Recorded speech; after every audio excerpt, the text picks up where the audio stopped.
Chapter 1600. Are these people really chefs? The chefs in neat chef's robes looked at Bufang's group with suspicious and disdainful eyes. For such a formal occasion, all of them were solemn, showing their best side. How could they be like that group of people, who were dressed so nondescript? Do you think you're relying on your pants? One is wearing a traditional Chinese costume, one is wearing a denim jacket, and the other is wearing suspenders. Are you guys here to be funny? Many chefs snorted disdainfully at this. Chefs' robes were the symbol of their identity. In such a formal competition, they had to wear them properly. At least, they had to give people the impression that they were reliable chefs, which would deepen their impression. The host was a handsome Western man with blonde hair and blue eyes. He should be a mixed race, as his face was especially handsome. In this era, mixed-race people were very popular. Even in China, a mixed-race person from the north and the south would be very popular. The host held the microphone, speaking with fervor and assurance. He spoke fluent Mandarin. After he finished, a beautiful female host repeated it in standard English. She made sure that everyone could understand the rules of the competition. However, after talking for a long time, the host's main purpose was to introduce the judges. There were two kinds of judges. First, there were 5 main judges, and then there were 300 public judges. However, these public judges were not the public. They were business tycoons from various countries or people of high status. Together, they formed this panel of judges, which made the lineup very strong. The 5 main judges were not ordinary people either. They were people with a high reputation in the gourmet circle. There were 2 women and 3 men. One of the men was a monk. Of the 2 women, the first one was a chubby woman wearing luxurious gold and silver jewelry and thick lipstick. She looked very rich. However, this woman was a world-class food connoisseur and a famous poisonous snake judge. According to records, this fat woman had scolded more than 2 chefs to tears. The second woman was extremely beautiful, especially her white breast. She had golden hair, but she had a soft Asian face. Her overall appearance was perfect and harmonious. It was a masterpiece of God. This woman was also a food critic. She had been invited as a judge for every major food competition. Her words were sharp, and her comments on delicacies hit the nail on the head. Her status was very noble. The remaining 3 men were also famous big shots in the food industry. It was especially so for that monk. Even though he was a monk, he was a famous gourmet in China. His vegetarian dishes and vegetarian meals were fought over by many high officials. However, even though he was a monk, he did not care about meat and vegetables. He loved wine the most in his life. He was known as the wine and meat master. Bufang glanced at the judges indifferently. The corners of his mouth lifted slightly. Among the 5 judges, 3 of them weren't mortals. Interesting.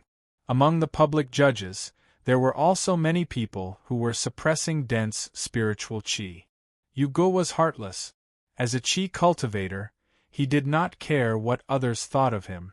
As for Xiao Ai, her face was still red. She was immersed in the temptation of the handsome blonde guy just now.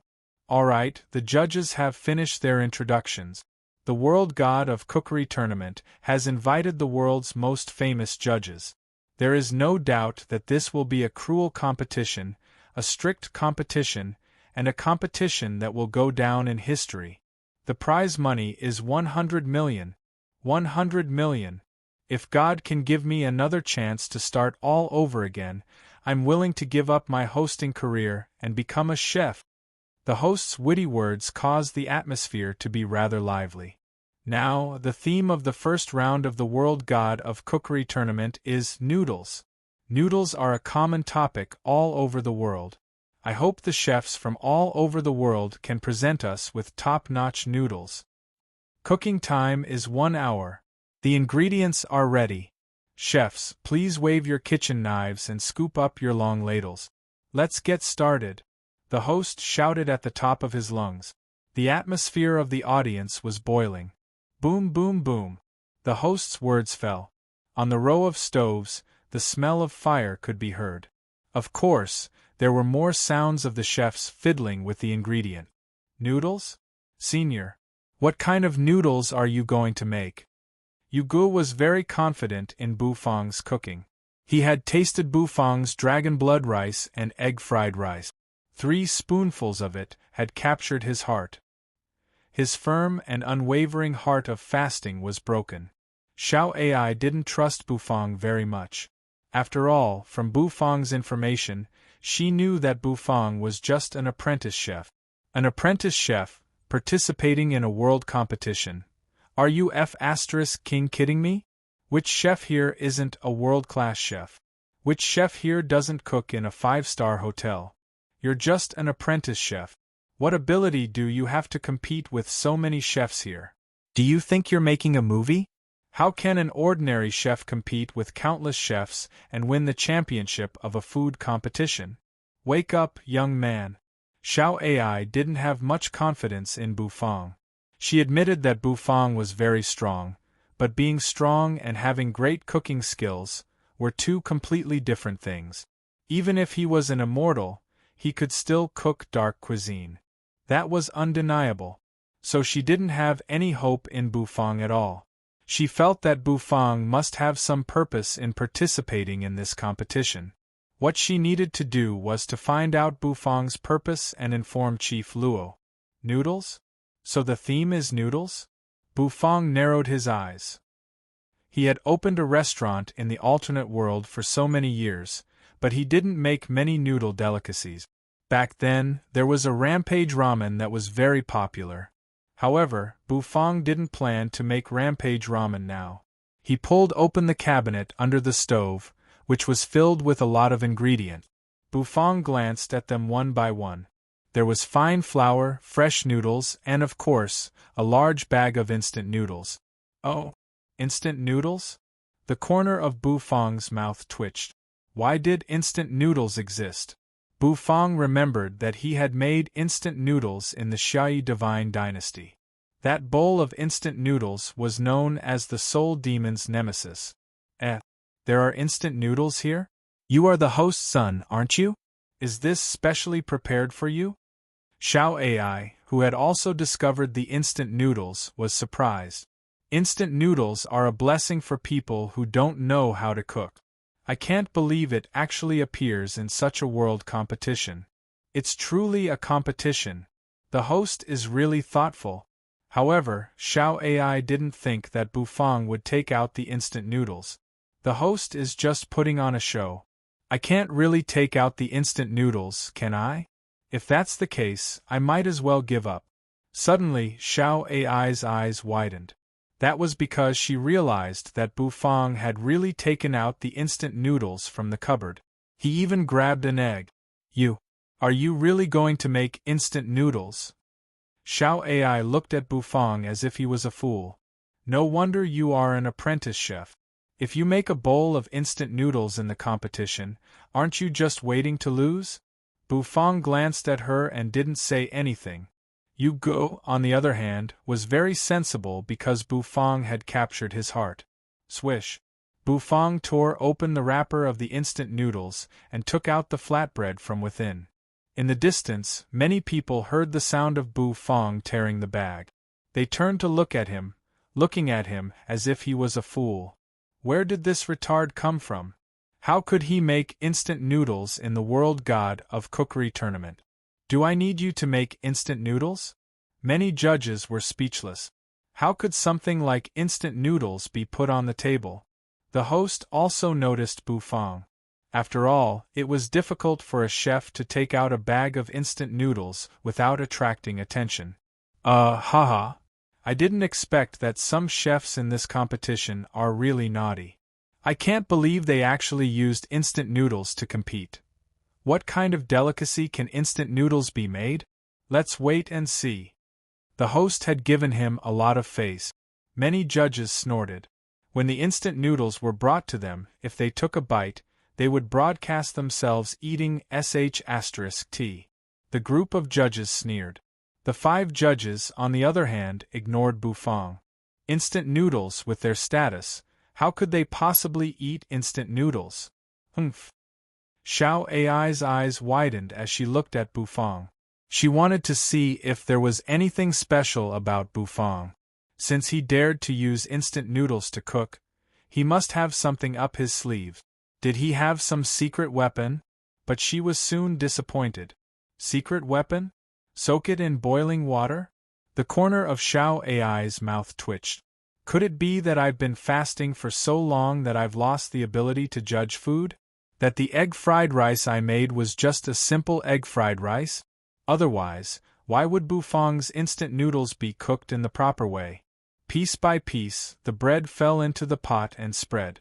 Then, he sprinkled seasoning and scooped them up. His movements were smooth and fluid. He was simply a veteran of instant noodles. The chefs around him were trying their best to show off their cooking skills. Their pasta dishes also had their own characteristic. For example, Hua knife-shaved noodles, gravy noodles, mixed sauce noodles, ramen, and so on. Western pasta, handmade noodles, and so on. There were all kinds of noodles, dazzling the eyes. Steam gushed out and the boiling broth surged, causing everyone's mind to be immersed in the fragrance that pervaded the air. The entire 20th floor of the cruise ship was filled with the aroma.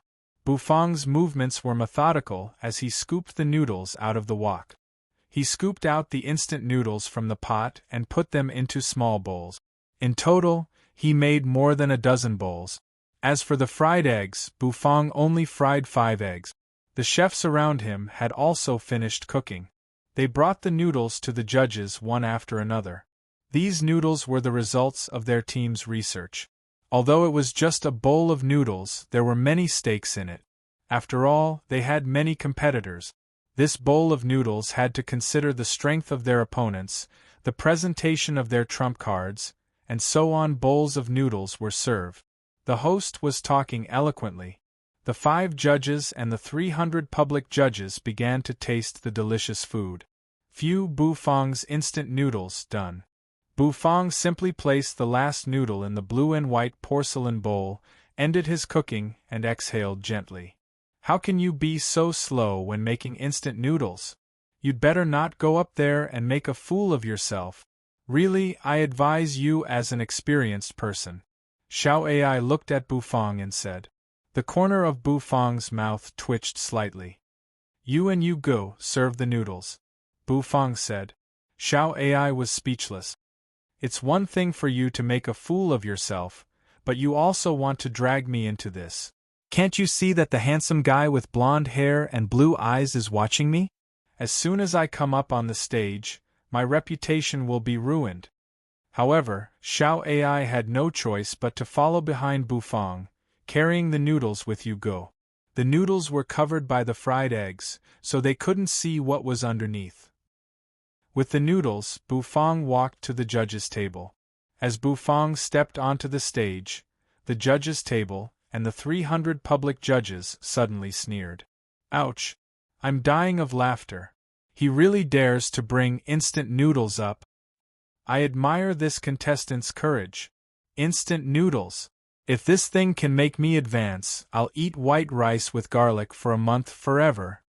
The public judges laughed. Bufang's expression did not change. Xiao Ai's face was almost buried in her chest. She had no chest. The 5 judges looked coldly at Bufang. They naturally would not be kind to a contestant who dared to bring instant noodles in front of them. They did not even need to taste it. They were directly eliminated. If they took a bite, they would not need to be food judges for the rest of their lives. Chapter 1601. This year's World God of Cookery competition was very popular, attracting the attention of the whole world. As people's living standards improved, more and more people paid attention to food. This kind of international food competition naturally aroused the interest of countless people, not to mention that the prize money this time was as high as 100 million. Everyone's eyes were focused on the arena. All kinds of cameras were taking pictures. Xiao Ai followed behind Bufang, her legs shaking. She was just an otaku who played with computer data, and she had never seen such a big scene. For a moment, her heart was thumping wildly. Hugo, on the other hand, was very curious. Bufang finished cooking quickly. After all, it was just instant noodles, not some difficult food. The judges watched as Bufang walked over. They had tasted many dishes before, and Bufang's face was pale. However, they had also shown their sharpness as judges. Some dishes were eliminated with just a flip of their chopsticks, without even tasting them. Their pickiness gave countless contestants headache.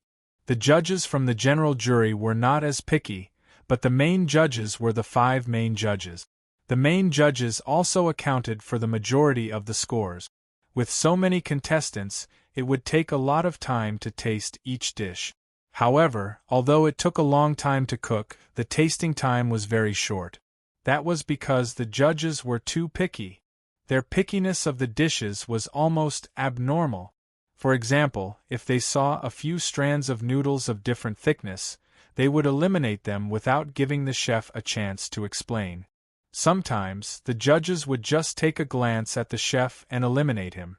They would analyze the length of the chef's fingernails, the length of his beard, the whiteness of his face, and so on. They were so harsh that it almost made people click their tongues. Some chefs who were eliminated immediately burst into tears. It was too miserable. It was too cruel. Especially that unbelievably beautiful woman, whose mouth was vicious to the extreme. Dozens of chefs left the arena, and they had only tasted about 1/3 of the dishes that were served. The remaining 2/3 were eliminated by them based on their appearance. Xiao Ai trembled even more when she saw this. In such a cruel competition, Bufang's bowl of instant noodles would be kicked off the stage before he could even serve it. How dare he serve instant noodles to the judges' table? It was not just Xiao Ai. In fact, no one was optimistic about Bufang, of course. It wasn't that they didn't think highly of Bufang. What they didn't think highly of was instant noodles. 5 judges, 5 bowls of instant noodles. The 5 judges all had different attitude. The first fat woman was rubbing her fingers and trimming her nails. As for his gaze, it never fell on the instant noodles. As for the second beautiful woman, she was taking a nap with her eyes closed. Her chest was heaving up and down like a surging wave. The monk from China smiled, but his gaze seemed to be empty. Each of the judges was more picky than the last. Instant noodles? The male judge in the chef robe glanced at Bufang. He was speaking in Mandarin that was not very standard. In our country of Sakura, instant noodles are also known as ramen. That said, it's hardly elegant. You're a Cathayan chef, and yet you're brave enough to serve instant noodles on the competition table. In Cathayan terms, your courage is commendable, said the man. However, there was a hint of mockery in his tone. The judges around him snorted coldly. The fat woman and the beautiful woman didn't even look at him. What was the common enemy of women? Instant noodles. How many pimples would you get with one bite? They were here to be the judges of the World God of Cookery tournament, not to beat Dowdu up. Instant noodles. No, this is not instant noodles. Bufang shook his head, clasped his hands behind his back, and said lightly, "This bowl of noodles. If I really have to give it a name, then I'll call it psychological noodles." Psychological noodles? Xiao Ai and the chef looked at each other. The audience members who were watching the competition were also stunned. Keep fooling. Keep fooling. It's just a bowl of instant noodles. What else can you do? The audience didn't know whether to laugh or cry. Jiangdong City. In a plain restaurant. Lu Mu's eyes widened as he stared at the image on the old TV. An expressionless face from the TV came into view. Bufang? Why did this kid go to the World God of Cookery tournament? Lu Mu was startled. The head chef walked out of the kitchen. After what had happened, the two of them had recovered, but they still had lingering fears. The World God of Cookery tournament? The head chef was a little dazed. He didn't even dare to say that he was qualified to go to this competition.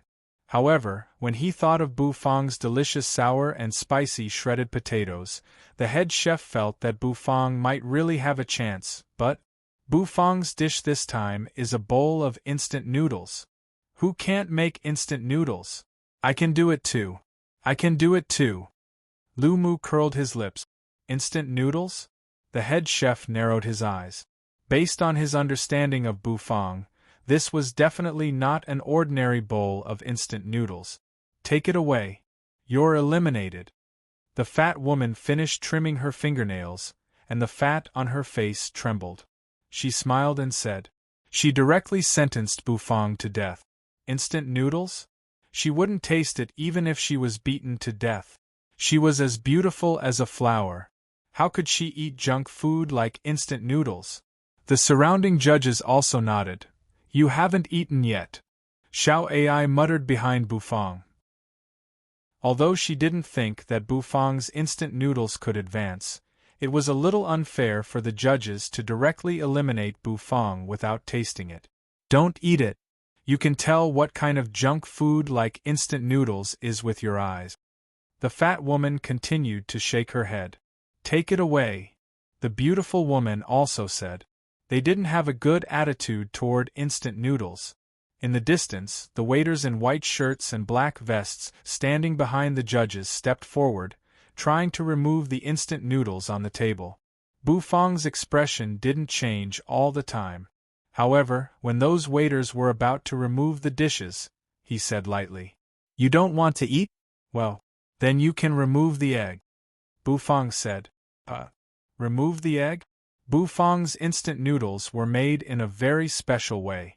In fact, on the surface, the entire mouth of the bowl was covered by a round fried egg. The fried egg was yellow and white, which was appetizing at first glance. The fat woman seemed to be a little impatient.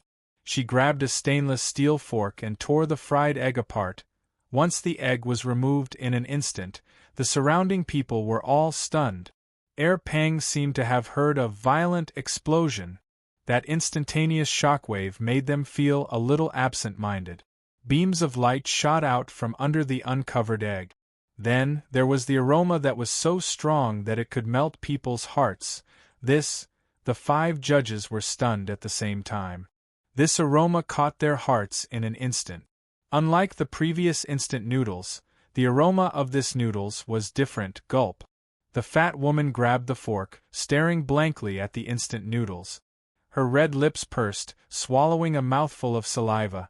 I won't eat it even if you beat me to death. I won't eat it even if you beat me to death. Won't eat it, eat it. The fat woman's mind echoed with her solemn vow just now. Slurp slurp. Oh, it's so king fragrant.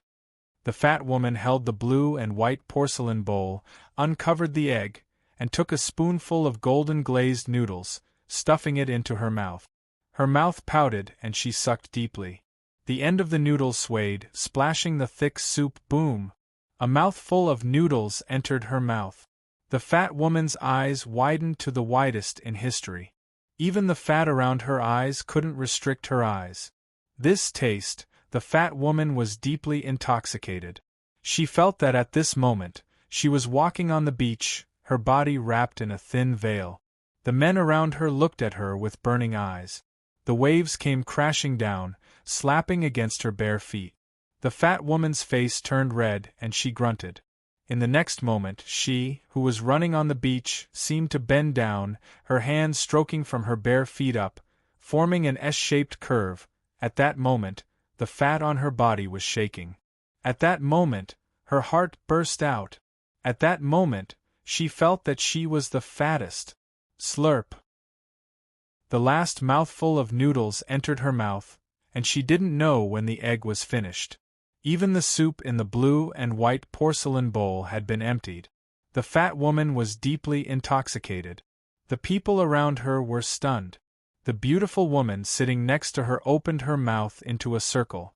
Where's your integrity? How can you be so intoxicated with a bowl of instant noodles? Of course, they recognized the fat woman's posture. As world-class food critics, they could conclude that the fat woman was definitely captivated by the food. Attacking the heart. Was it really attacking the heart? The beautiful woman didn't believe it. She also tore off the egg and used a fork to stab the noodles. Slurp. She ate elegantly. After all, she had to maintain the posture of a beautiful woman. After all, this was a live broadcast to the world. Suddenly, the eyes of the beautiful woman, who was holding the fork with one hand and tucking her hair behind her ear with the other, suddenly lit up. The next moment, this woman seemed to have gone crazy. The second fork fell, rolling and rolling up a large forkful of noodles. She stuffed it directly into her mouth. That eating manner. She was probably the reincarnation of a hungry ghost. Amit ba. Interesting noodles. The monk narrowed his eyes and began to eat the noodles. However, the moment he started to eat, he directly rolled up his kasaya and took big mouthfuls of noodles.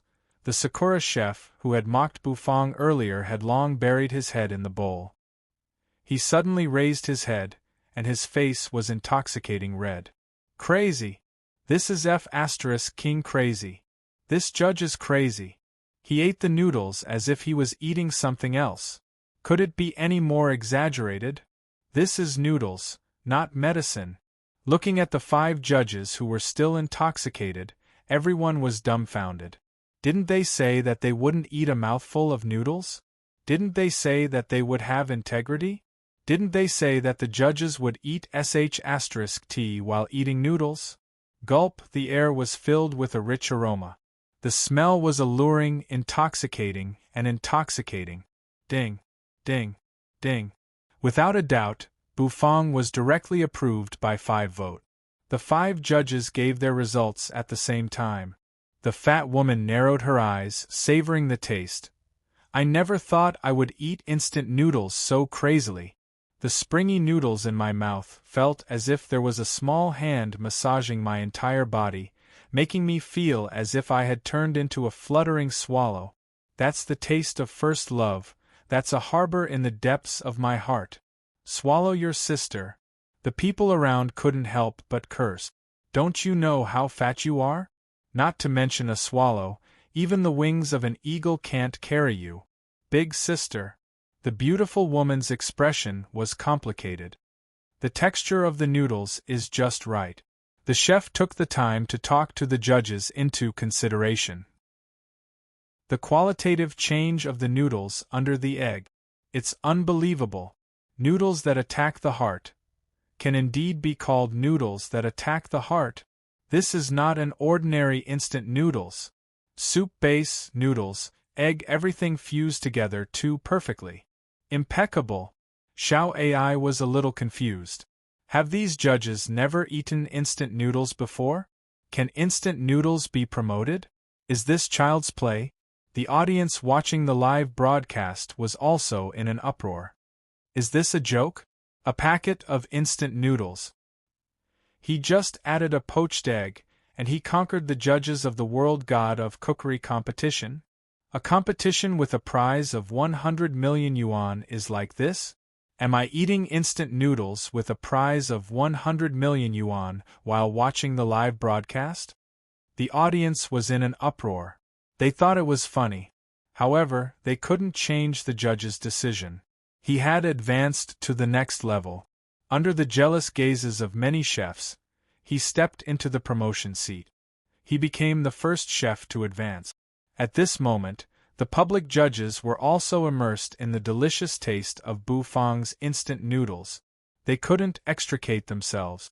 The entire 20th floor of the cruise ship was filled with the smell of instant noodles. The aroma of the noodles cooked by the other chefs was suppressed. At this moment, outside the cruise ship, the color of the sky had changed at some point. Dark clouds covered the sky, and there seemed to be lightning bolts constantly flashing. Chapter 1602. Rumble. Dark clouds gathered in the sky, covering the entire sky in an instant as if the end of the world was coming. Huge waves were formed on the surface of the sea, and the waves were turbulent and unstable. The whole cruise ship bobbed up and down under the impact of the waves, looking quite dangerous. This scene frightened the sailors and the captain of the cruise ship. People who went to sea were most afraid of this kind of stormy weather. But before they went to sea today, they had checked the weather. It should be sunny. How could there be a storm? Moreover, the oppressive storm made it hard for them to breathe. Inside the cruise ship, the feeling was not so obvious. The competition was still going on. Because they had eaten Bufang's instant noodles, the 5 judges became more and more picky. The next chefs seemed to have experienced a nightmare. Their dishes were disliked by all kinds of people. Some of them were criticized as being worthless. Some dishes were removed as soon as they were served. One by one, the chefs were eliminated. The competition, which was already cruel, became even crueler.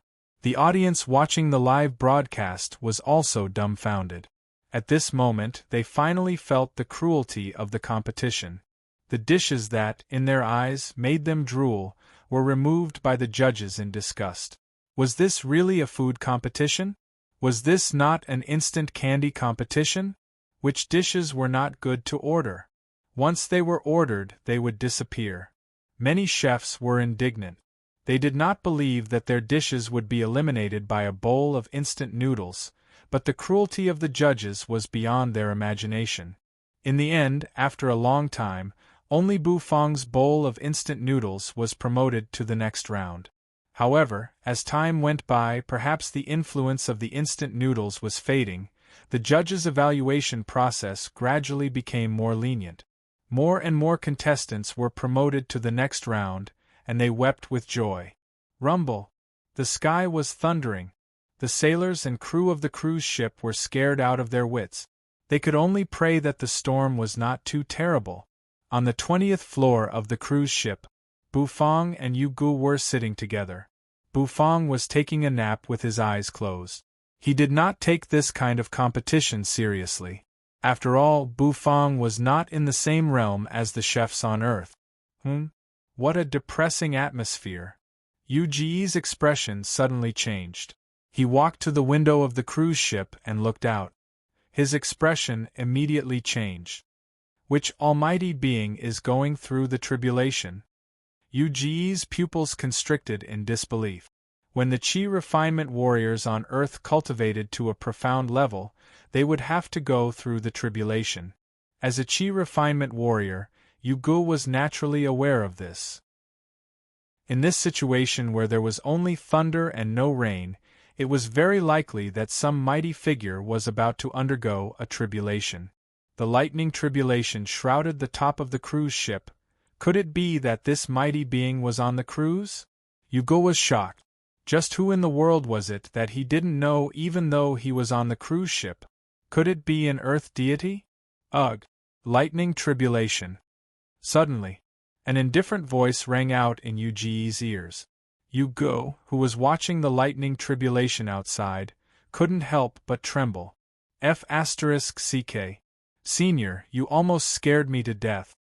Yugo patted his chest and rolled his eyes. He's a chi refinement warrior after all. How could he be scared to death so easily? Bufang glanced indifferently at Yugo. I'm analyzing the cause of the lightning tribulation, aren't I? At such a sensitive time, an almighty expert is going through the tribulation. Isn't this a sign of something? What do you want to tell us? Yugo analyzed seriously. Analyzing the lightning tribulation? The corner of Bufang's mouth twitched and he glanced at Yugo. This guy? Come with me. Bufang glanced at Yugo, clasped his hands behind his back, and walked toward the top floor of the cruise ship. In the distance, Xiao Ai saw Bufang and Yugo talking furtively. She pushed up the glasses on the bridge of her nose and followed them stealthily. Yugo was a little confused, but he followed Bufang. The 3 of them walked out of the cabin of the cruise ship and came to the observation board on the top floor. At this moment, there was no one on the observation board. The crew and sailors were all in the cabin, trying their best to control the cruise ship. The waves kept crashing against the iron plates of the cruise ship. Clattering sounds of collision could be heard. The cruise ship swayed up and down, and the curve was obvious. Xiao Ai held the handrail of the ship, her face pale. Although she was a C-class superhuman, The shaking of this magnitude made her a little seasick. In the distance, Bufang and Yu Gu stood in front of the ship with their hands clasped behind their back. Their calm appearance made Xiao Ai admire them. Being in close contact with the lightning tribulation made Yu Gu feel more and more depressed. The feeling of the lightning tribulation was too clear. It was as if a sharp knife was hanging over his head. Once it fell, blood would splatter everywhere. Yu Gu even felt a little breathless. "Senior, this is a lightning tribulation. An almighty expert is going through the tribulation on the cruise ship," Yu Gu said solemnly. "Yes." Bufang nodded in response to Yu Gu. "Let's go back first. Once the lightning tribulation falls, the impact will be too wide, and it will easily cause casualties. It will be a disaster for cultivators like us." Yu Ji's face was pale, and he was a little frightened. Only when a heaven-grade Qi cultivator transcended the tribulation could he become an immortal. After reaching the immortal realm, every major realm had to undergo a tribulation. Judging from the momentum of the lightning tribulation, it was probably not an ordinary one. With his hands clasped behind his back, Bufang stared at the thunderclouds in the sky with a deep look in his eyes. "I just used a little trick, used some cooking skills, and made a bowl of instant noodles, and I've been targeted. Is it going to warn me directly this time?" Bufang murmured. Yu Gu paused. He did not seem to have heard him clearly. "What did you say?" Yu Gu widened his eyes. Bufang glanced at him and did not say anything. Rumble. Dark clouds rolled in the sky. Then, a rumbling sound exploded out as if to tear the sky apart. Suddenly, lightning flashed in the sky. A bolt of lightning suddenly crashed down from the sky. Its target was none other than Bufang. Yu Gu was scared out of his wits. "Damn it! This lightning tribulation wants to kill me?" Bam! Bam! Bam! As the lightning tore through the air, the sound of explosions rang out constantly, making one's heart beat faster. Yu Ji's legs were weak and his body was stiff. In the distance, Xiao Ai, who was holding the handrail, was even paler. She was struck by lightning as soon as she appeared? Bam! The lightning fell. The resplendent lightning caused everyone's eyes to be filled with a dazzling light. They were dazzled, and they felt as if thousands of white lights were bursting in front of them. Yu Ji's body slumped to the ground. Although he was an earth Qi cultivator, in front of the power of heaven and earth, he was no different from an ant. In the face of the power of nature, all men were insignificant. Qi cultivators had to conform to nature, cultivate with it, and finally stand above it. They had to jump out of the shackles of heaven and earth, and not belong to the five elements. This was what an immortal was like. "I'm going to die." This was the thought that came to Yu Ji's mind. Suddenly Bufang, standing beside him, slowly raised his hand. Then, he made a grabbing motion at the void. The lightning fell and was caught by Bufang with one hand. The crackling lightning struck the top of the ship. Xiao Ai froze. Yu Gu froze. He caught the lightning with his bare hands? Is he still King human? He's courting death. Bam! There was an explosion. Blinded by the dazzling light in front of them, they couldn't help but close their eyes. Finally, they slowly opened their eyes. Bufang stood where he was, motionless. Bufang's palm was as warm as jade, without the slightest sign of being scorched. It was as if the lightning had not caused him any harm. How is this possible? That's a lightning bolt. How could he be unscathed after it fell? Senior. He's really a senior.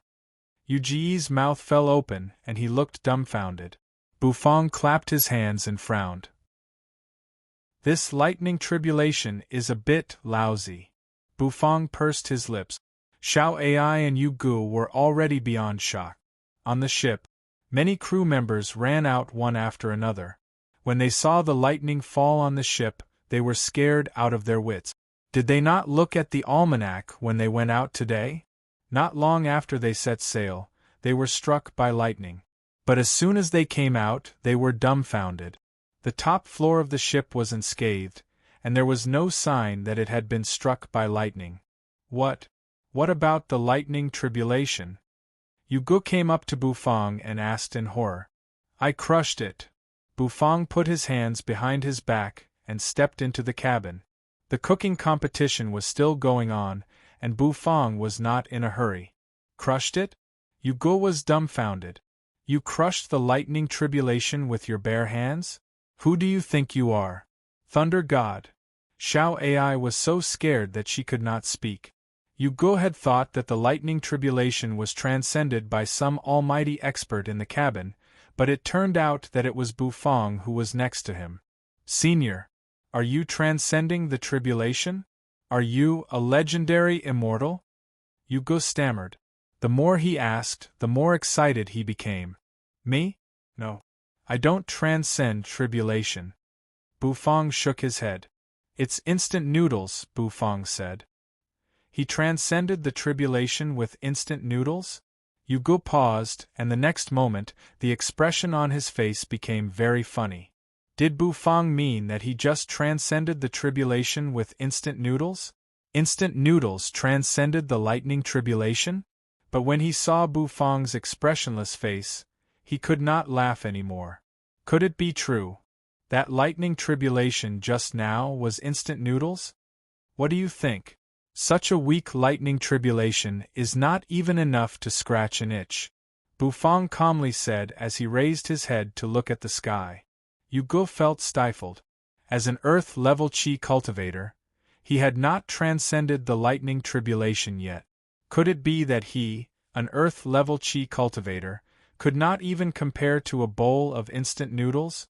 Xiao Ai flinched. She was so scared that her heart was in a mess. Chief Luo, the outside world is so scary. I want to go home. Back in the cabin, the competition was still going on. After waiting for a while, under the evaluation of the 5 strict judges, the contestant teams that advanced to the next round were gradually selected. There were about 20 contestant teams, which was not a small scale. Among the 20 teams, only 5 could make it to the finals and go to the final competition venue for the cooking competition.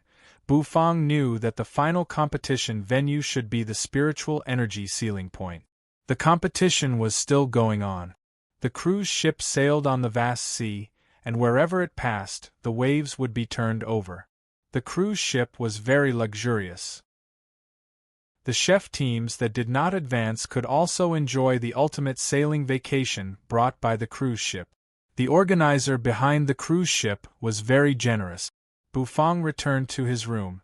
This was the room that the organizer specially prepared for him after he advanced to the next round. Every contestant team that advanced to the next round had such a room. The room was very luxurious and spacious.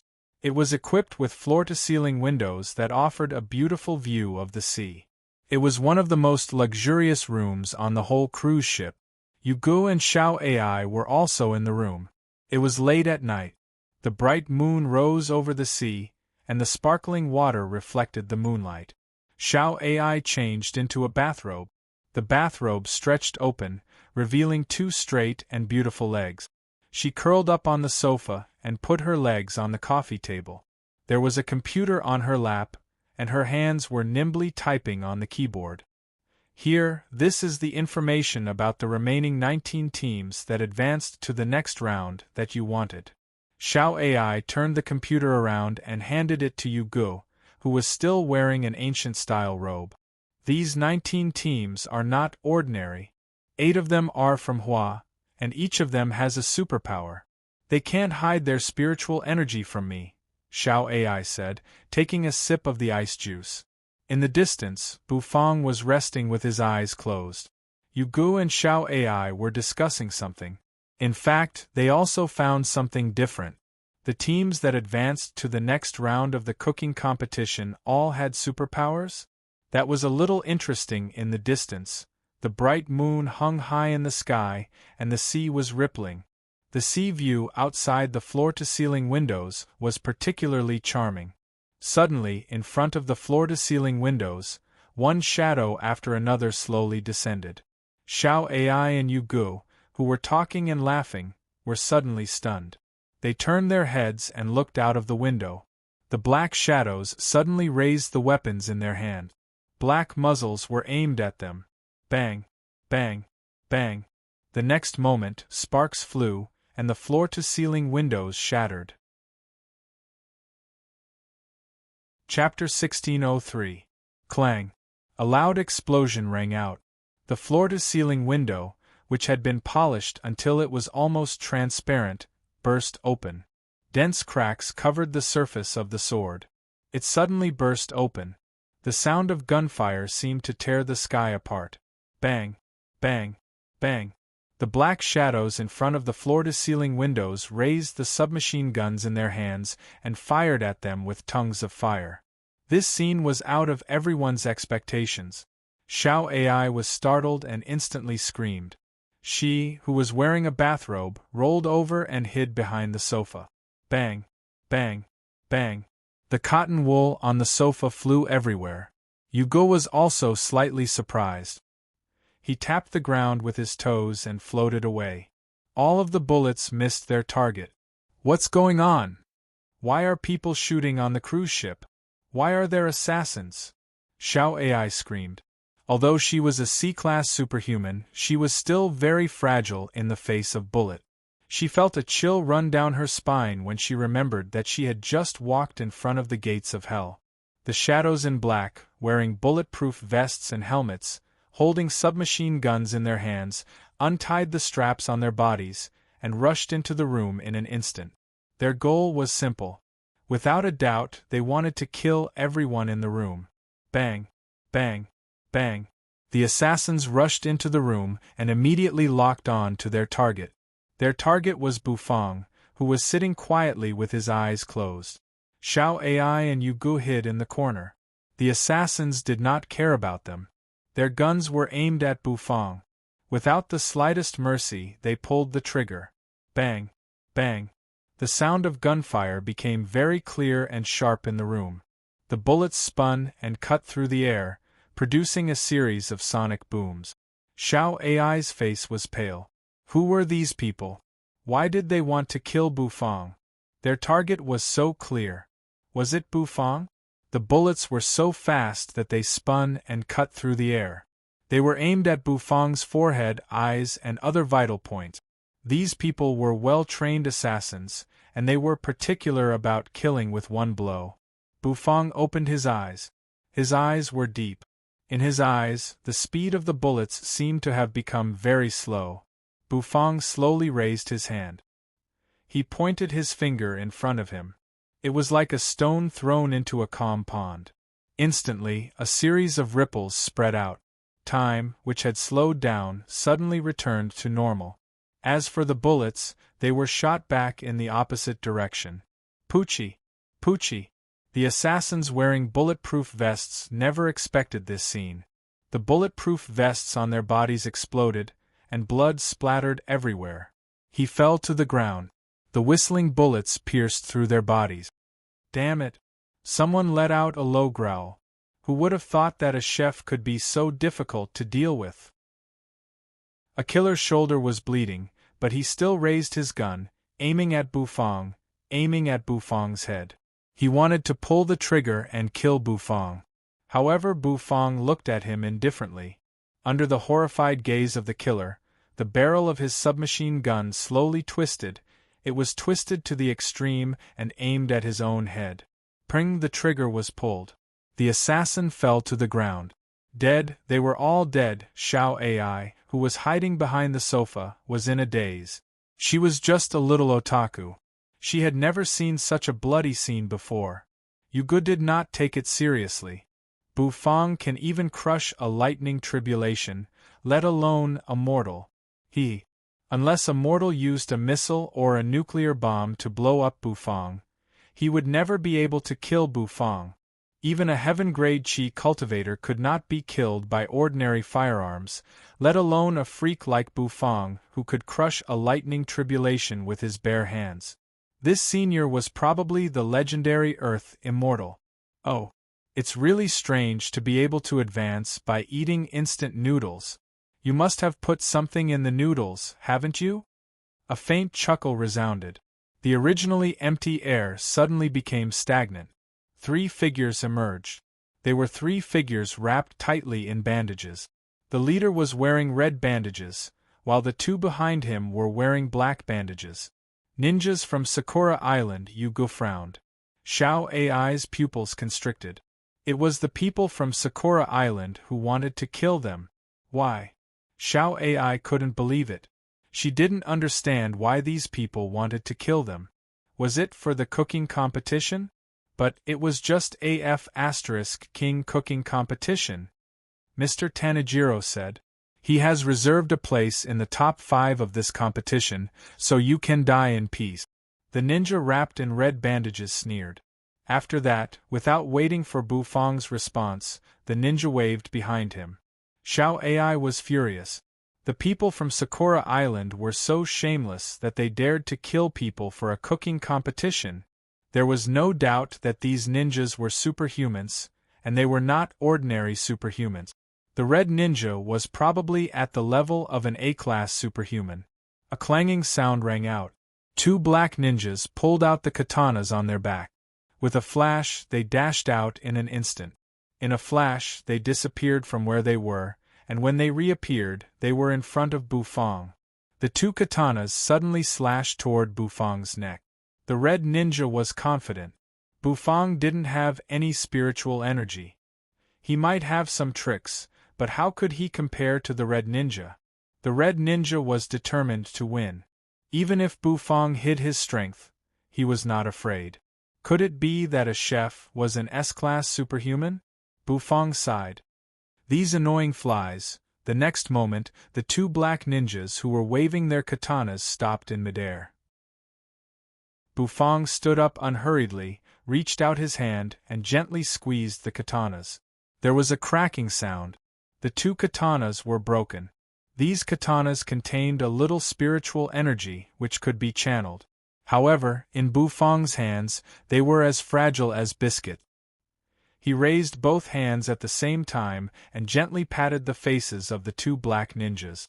Bam! The next moment, a loud noise rang out. The bodies of the 2 black ninjas flew out. He fell down beside the red ninja's body. The red ninja's face changed instantly. Yamashima Tajiro. He's one of the 20 teams in this year's God of Cookery competition. Xiao Ai, who was wearing a bathrobe and holding a laptop, found the information and said, Sakura Island? Bufang stood up, clasped his hands behind his back, and walked at a steady pace. You mean that little island in the corner that looks like a bug? Bufang said lightly. You're courting death. The red ninja's eyes narrowed. He felt a little pressured. He didn't expect the task to be so difficult. The chef's strength seemed to be somewhat beyond his expectation. However, he had to fulfill Mr. Tajiro's request. This chef had to die. He had convinced the judges with a bowl of instant noodles.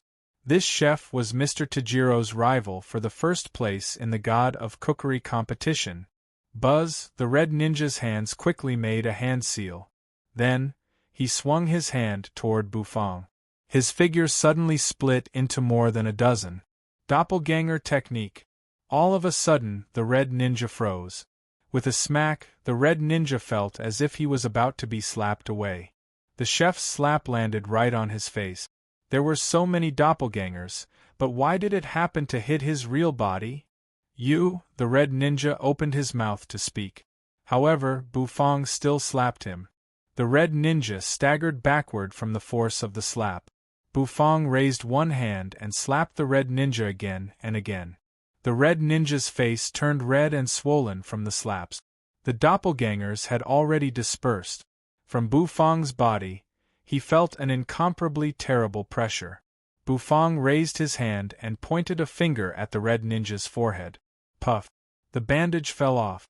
A wretched-looking middle-aged man was revealed. The middle-aged man let out a panicked scream. Bufang twitched the corner of his mouth. Then, he pointed his finger at the wall. Bam! The middle-aged man was directly smashed into the wall by an unparalleled force. Which floor is the goo-something wolf on? I think I should pay him a visit, Bufang said calmly, asking the middle-aged man. The middle-aged man widened his eyes, swearing not to say a word. He had the basic rules of a ninja. The basic rules of a ninja? What was that? Was it edible? Bufang twitched the corner of his mouth. He raised his index finger and pointed at the wretched-looking man's chest. A moment later, the wretched-looking man poured out all the words he knew. Boom! After he finished speaking, the middle-aged man screamed miserably. A tremendous force burst out. The whole wall exploded. The middle-aged man turned into a shooting star and shot out, disappearing in an instant. He flew out of the ship and smashed into the sea. Xiao Ai's heart skipped a beat. She knew that Bufang was powerful, but she didn't expect Bufang to be this powerful. That was an A-rank Esper ninja. Let's go. Let's pay that wolf a visit, Bufang said faintly. Bufang was just worrying that the competition was going too slowly and boring, and the goo-something wolf came to give him a chance. Before the cruise's security personnel arrived, Bufang left first. Yugo, on the other hand, was in high spirits. He followed behind Bufang, eager to see the world in chaos. On the 15th floor of the cruise ship, in the deluxe suite, room 1513, a middle-aged man was sitting on a sofa in a bathrobe. On both sides of the sofa were two women who had just come out of the shower. Their skin was still wet, and they were giving the middle-aged man a massage. The middle-aged man was Yamashima Tanajiro, sent by the largest conglomerate in Sakura Island. He was not a professional chef, although he had been trained. However, he did not care. With the support of the conglomerate, he only needed to throw money at it. It would be easy for him to get into the top 5 of the competition. Money was not a problem at all. His goal was not the 100 million prize money. His goal was to get into the top 5. Only with a place in the top 5 would he have a chance to enter that place. Tanajiro swirled the wine in his glass, and the wine in the glass swirled. He enjoyed the massage from the two beauties, and his eyes fell on the women. Their enchanting and hot bodies made Tanajiro feel a surge of lust. However, he was not in a hurry. When the news came back, he would have a good celebration with the two women. After this night, there should be only 10 teams left out of the original 20. Apart from the tough ones, he could not deal with them. The rest of the weaklings would be eliminated first. When the competition came, he would take his time. Anyway, the conglomerate had prepared good things for him. When the time came, he would put them in the dishes. Even the god of cooking could not stop him from getting a place. Yamashima Tanajiro finished the wine in his glass in one gulp. He stretched out his hands and rubbed the bodies of the two beauties who were giving him a massage. He then smiled wretchedly. Suddenly, thud, thud, thud. Someone knocked on the door. Yamashima Tanajiro froze, then narrowed his eyes. I'm back. It should be all done. Even in the entire Sakura Island, it was a big deal for 10 red ninjas. Yamashima Tanajiro stood up, rubbed his hands, and impatiently walked to the door. He opened the door. He froze, because standing at the door was not the red ninjas of the conglomerate. Instead, it was an expressionless young man in a denim jacket. Yamashima Tanajiro revealed a puzzled look. Suddenly, a wave of pressure suddenly appeared. The tail of a little who lying on the young man's shoulder suddenly enlarged and wrapped around his neck. Yamashima Tanajiro's face suddenly turned red. When the two women in the room saw this scene, they did not scream. Instead, they looked at each other, their eyes flashing with a sharp light. He took out a silver ball and threw it on the ground, which exploded with a bang. White fog filled the air. In the white fog, 2 sharp daggers stabbed toward Bufang. Boom, however, a huge force exploded. The two women were directly hit by the force and flew backward, slamming hard against the wall. They coughed up blood. Yamashima Tanajiro's face was instantly filled with fear. With his hands clasped behind his back, Bufang slowly stepped into the room. Sitting on the soft sofa, Little, whose tail grew bigger and longer, wrapped around Yamashima Tanajiro and hovered in front of Bufang. Bufang crossed his legs and watched indifferently. Yugo was smart enough to lock the door from the inside. Tanijiro's whole face was red, and he was shouting in Sakura Island. All right, don't hide. Come out. Bufang said lightly. As soon as he finished speaking, on the wall of the room, where there was originally nothing, a silhouette slowly appeared. The figure was none other than the judge from Sakura Island, one of the 5 main judges. The judge looked at Bufang with a sneer. I didn't expect that even the red ninjas would fail. But there's an old saying in Hua, there's a road to heaven, but you don't take it, and there's no door to hell. Are you here to court death? Chapter 1604.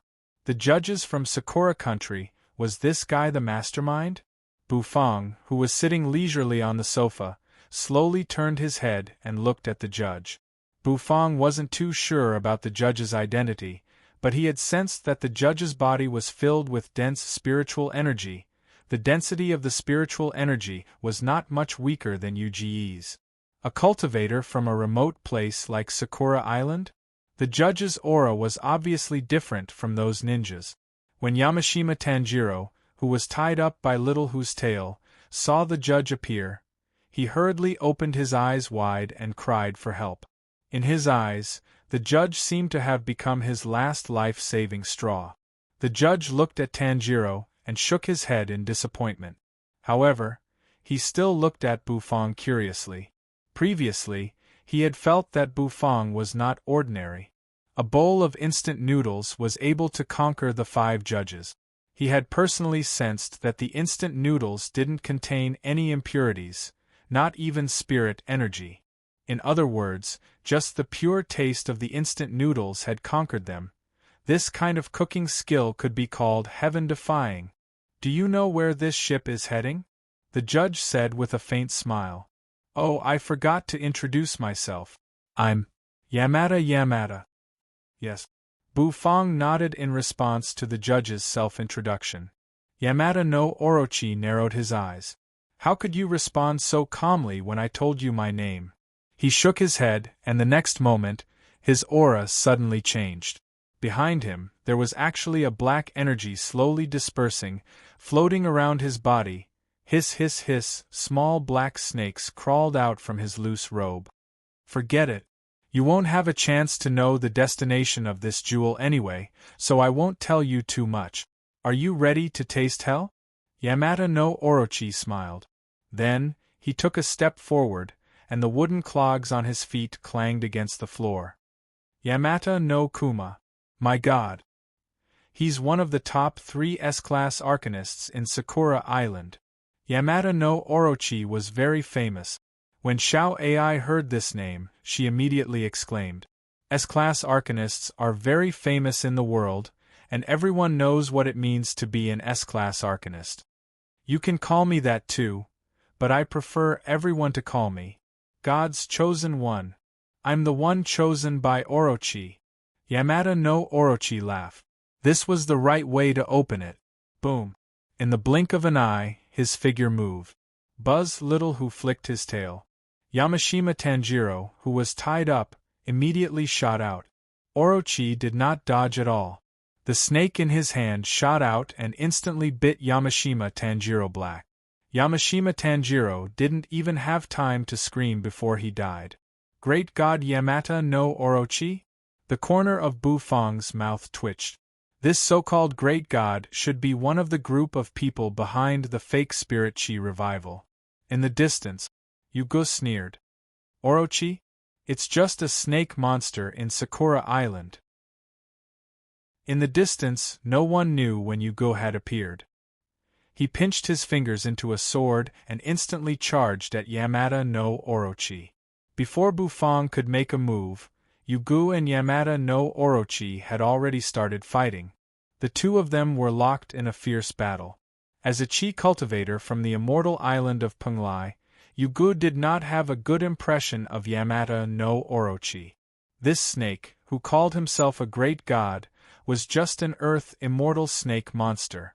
A few immortal patriarchs from the immortal island of Penglai were enough to crush that snake monster.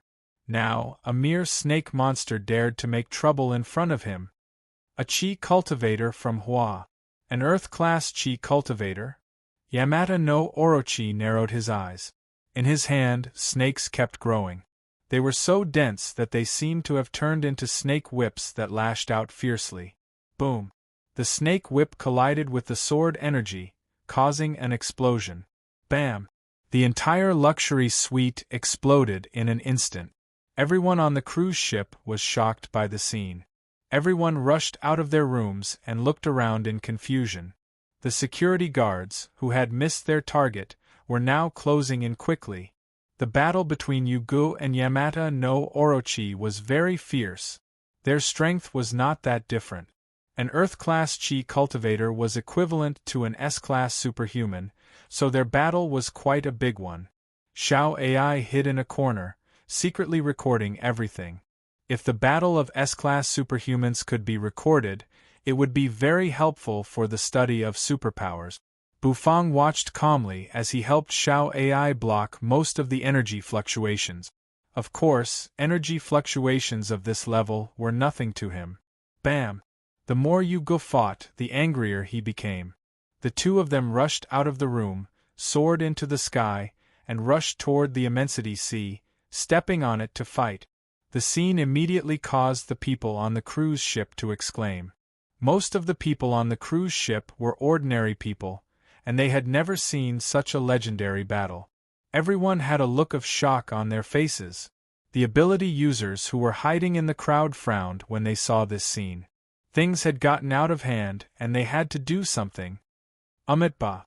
It's really exciting. The monk, one of the judges, looked at the battle with a smile. Toot, toot. The ship's whistle sounded, and thick smoke billowed. The ship sped up and sailed on the immensity sea, heading in a certain direction. The ship, which was moving slowly, was now speeding through the night. Bam! Columns of water shot up into the sky. Sword energy swept across the sky. Uge's strength was actually very good, but when he met Bufang, he was captured before he could use it. At that time, he had resisted a little, but in front of Bufang, his resistance was not obvious. In fact, Yugo was also one of the small group of people who stood at the top of this world. Bufang stood in front of the cracked wall with his hands clasped behind his back. Xiao AI was recording something excitedly. Huh! Suddenly Bufang raised his eyebrows slightly. He glanced at the bottom of the sea. His eyes flashed. Yugo and Yamata no Orochi were also fighting to their heart's content. Unfortunately, if his sword had not been broken by Bufang, he might have been able to fight even more fiercely. Boom! All of a sudden, the water exploded. A figure rushed up from the water and approached Yugo in a flash. Yugo was shocked, and a chill began to spread from the soles of his feet. An expert holding a sharp katana rushed up from the bottom of the sea. This man had been hiding under the sea, waiting for a fatal blow. Now, he had found the chance. Yamata no Wolf. He's another S-class superhuman from Sakura Island. Xiao AI's glasses reflected the light as she said seriously. She had all the information. Yugo was in danger now, and his scalp went numb. He patted the sword gourd on his waist, and streams of sword energy shot out of it. Although the sword gourd had suffered a big loss when fighting against Bufang, after some time of recuperation, it could still launch an attack. Bam! Bam! Bam! The sharp samurai sword slashed downwards. Uge's face turned unsightly because he found that his sword gourd had almost been cut into pieces by the slash. No. It seemed that he couldn't beat this guy. Uge's face changed dramatically. In an instant, he stepped on the waves and ran toward the ship at full speed. Yamata no Yako and Yamata no Yako sneered. Run! I've exposed so many secrets. How can I let you escape? Kill him! China clearly promised not to interfere with this spiritual energy point. Now, this Qi cultivator deserves to die. Yamata no Yako narrowed his eyes, which were bursting with strong killing intent and excitement. Killing a Hua Qi cultivator was a kind of spiritual satisfaction for him, and he could not wait. Bam! Bam! Bam! Bam! Stepping on the waves, the two of them chased after Yugo. The people on the ship cried out in alarm. Many people even took out their phones and recorded the scene. An immortal-like figure was chasing someone on the sea? How exciting! On the ship, the monk in the Kasaya leaned forward slightly as if he was about to make a move. As a Hua man, he naturally could not watch Yugo, a Hua Chi cultivator, be killed by a Sakura man. However, just as he was about to make a move, two silhouettes had appeared beside him without him noticing. Their auras were drawn and locked onto him. One was a handsome man with blonde hair and blue eyes. If Xiao Ai were here, she would definitely recognize him. He was the handsome man who had invited her to dance.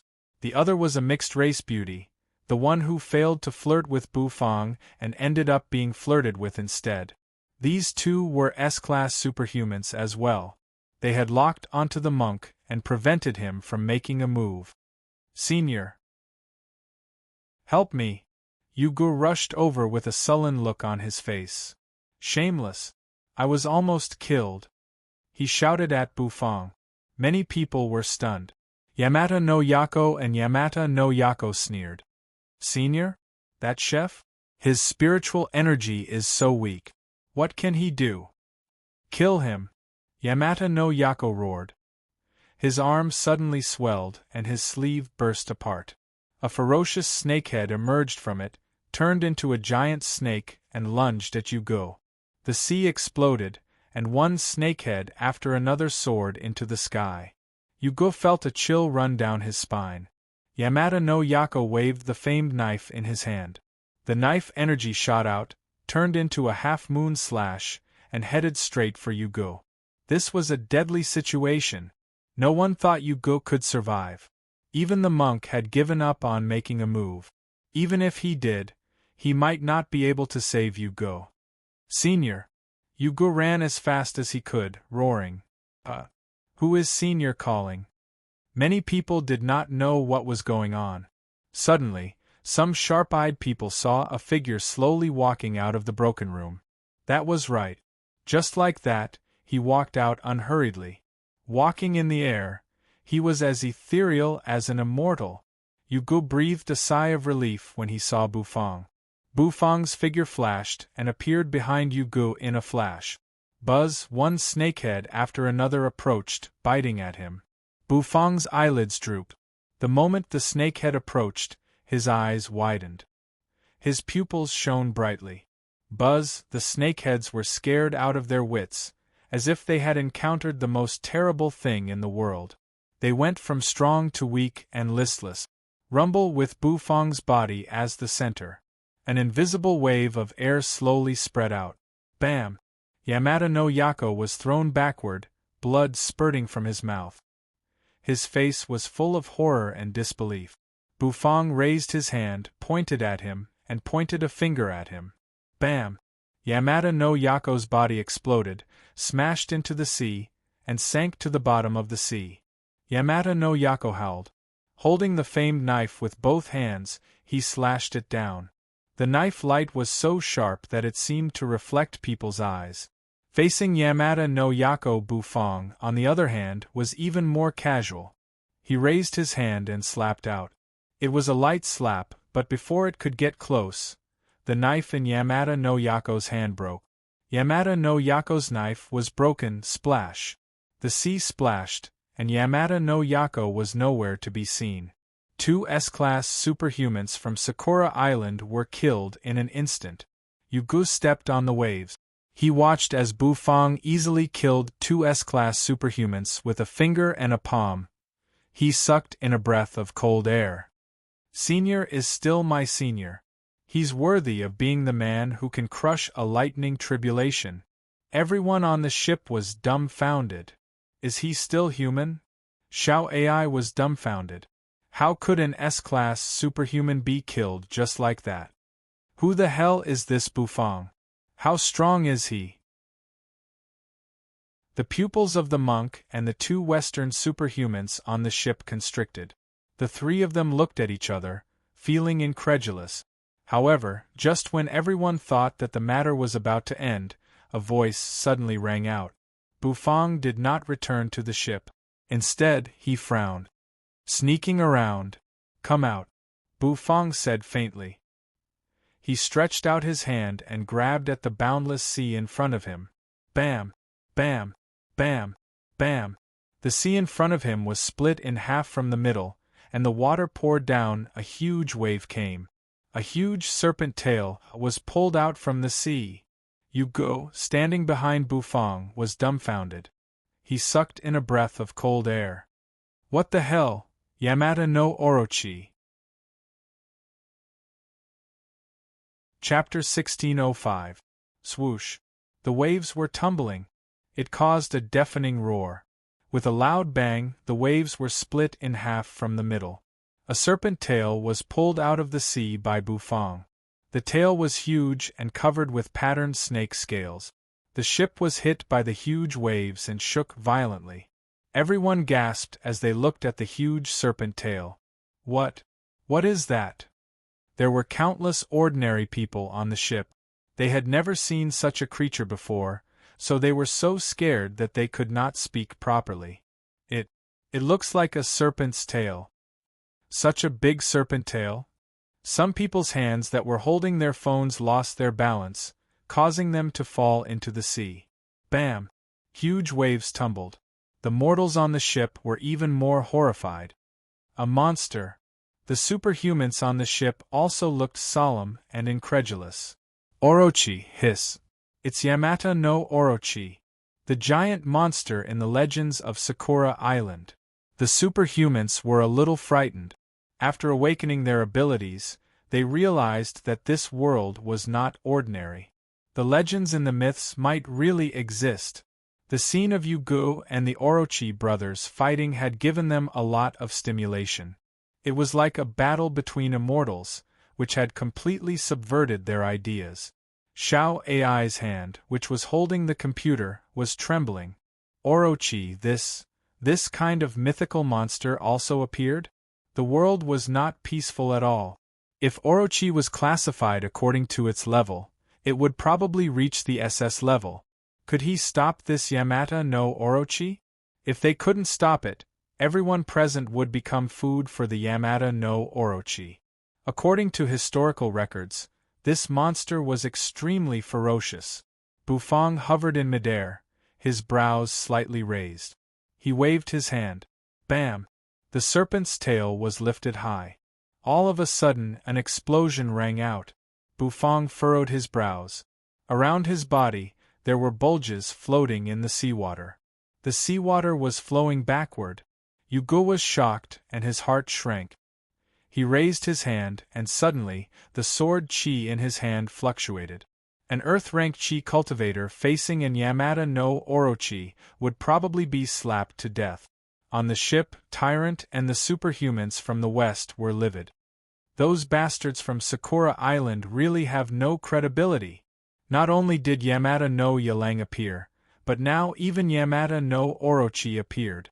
This Yamata no Orochi must have been lurking all the way, wanting to kill us all in one fell swoop when we opened the spiritual energy point. The monk was wearing a kasaya, but he spat on the ground and cursed. The two Western paranormals also felt a headache coming on. Yamata no Orochi. That was a mythical existence. If they really fought, they would only be able to escape. Moreover, there were so many people on the ship. Once Yamata no Orochi went crazy, no one on the ship would be able to escape. To them, this was not good news. The people on the ship were all extraordinary. If all of them died, it would cause a huge shock to the entire world. Therefore, they could only brace themselves and do it. Bam bam bam! Suddenly, the seawater exploded. A terrifying aura spread out. One after another, dark shadows emerged. 1, 2, 3, 8 huge heads rushed out of the sea in a row, splashing countless waves. Each of the 8 snake heads was different. They flicked their tongues, exuding a terrifying aura. In addition to the 8 heads, 8 tails also emerged from the sea, tossing and turning. Dark clouds seemed to be sweeping across the sky. In this dark night, it was as if a storm was about to come. In the ship, the mortals saw the behemoth. The 100,000-ton ship, the Jewel, looked a little small in front of this giant serpent. It showed how big the serpent was. 8 heads and 8 tails. This was really a giant serpent that had walked out of the myths. The mortals were uneasy. Some of them even cried bitterly and lay on the ground, their legs weak. In the face of such a creature, all they had left was despair. It was too horrible. The aura that filled the air made them feel despair. Yamata no Orochi represented disaster, and it radiated despair. At this moment, he had reached the extreme. Yuji's face darkened. He swallowed and glanced at Bufang, who was floating in the air with an expressionless face. "Senior, I have faith in you," Yugu said solemnly. Then, he turned around and dashed toward the ship. Bufang did not care about Yuji's escape. It was useless for him to stay. Yamata no Orochi must have reached the legendary level of an Earth Immortal. Yugu was just an Earth Chi cultivator. He could not play any role in the face of an Earth Immortal. The monk and the 2 Western superhumans tensed up. Their strength was not much stronger than Yuji's. Unless the trump cards of their respective countries appeared, they had no chance of defeating Yamata no Orochi. Everyone was in danger. Bufang, on the other hand, was calm. He studied the serpent curiously. However, after taking a closer look, he curled his lips and did not care much. In his eyes, the serpent was nothing but a reptile. Of course, even if his cultivation base was suppressed and restrained, it did not matter to Bufang. Buzz Yamata no Orochi's 8 heads locked onto Bufang's body. The eyes on each head glowed scarlet like lanterns. Some of the heads even had drool dripping from their mouth. Everyone's jaws dropped. Waves surged. Yamata no Orochi roared at Bufang. "How dare this puny human offend me? Die!" One of its heads shot toward Bufang like an arrow shot from a bow, trying to swallow Bufang in an instant. This scene caused everyone's faces to turn pale with fright. This monster really knows how to eat people. Xiao Ai's legs went weak. Yugu sucked in a cold breath. However, he secretly cheered himself on. Senior is an immortal. Senior is the best. Thousands of kilometers away from the Jewel, a ship was sailing slowly. The hull of the ship was painted with the pattern of Sakura Island. In the command room of the ship, many men in military uniforms were sitting in chairs. Looking at the screen in front of them, their faces were filled with fanaticism. Yamata no Orochi has made his move. The Jewel will be destroyed. In this way, the spiritual energy ceiling point will belong to us. I've invited the most famous chef in our country. This time, the opportunity of the spiritual energy ceiling point will belong to us. If you want to become stronger, you have to be ruthless. The officers in the command room were talking among themselves. They were fanatical and excited. There were 4 spiritual energy ceiling points in the world, and Sakura Island was about to enjoy one of them. This would be of great help to the strength of Sakura Island.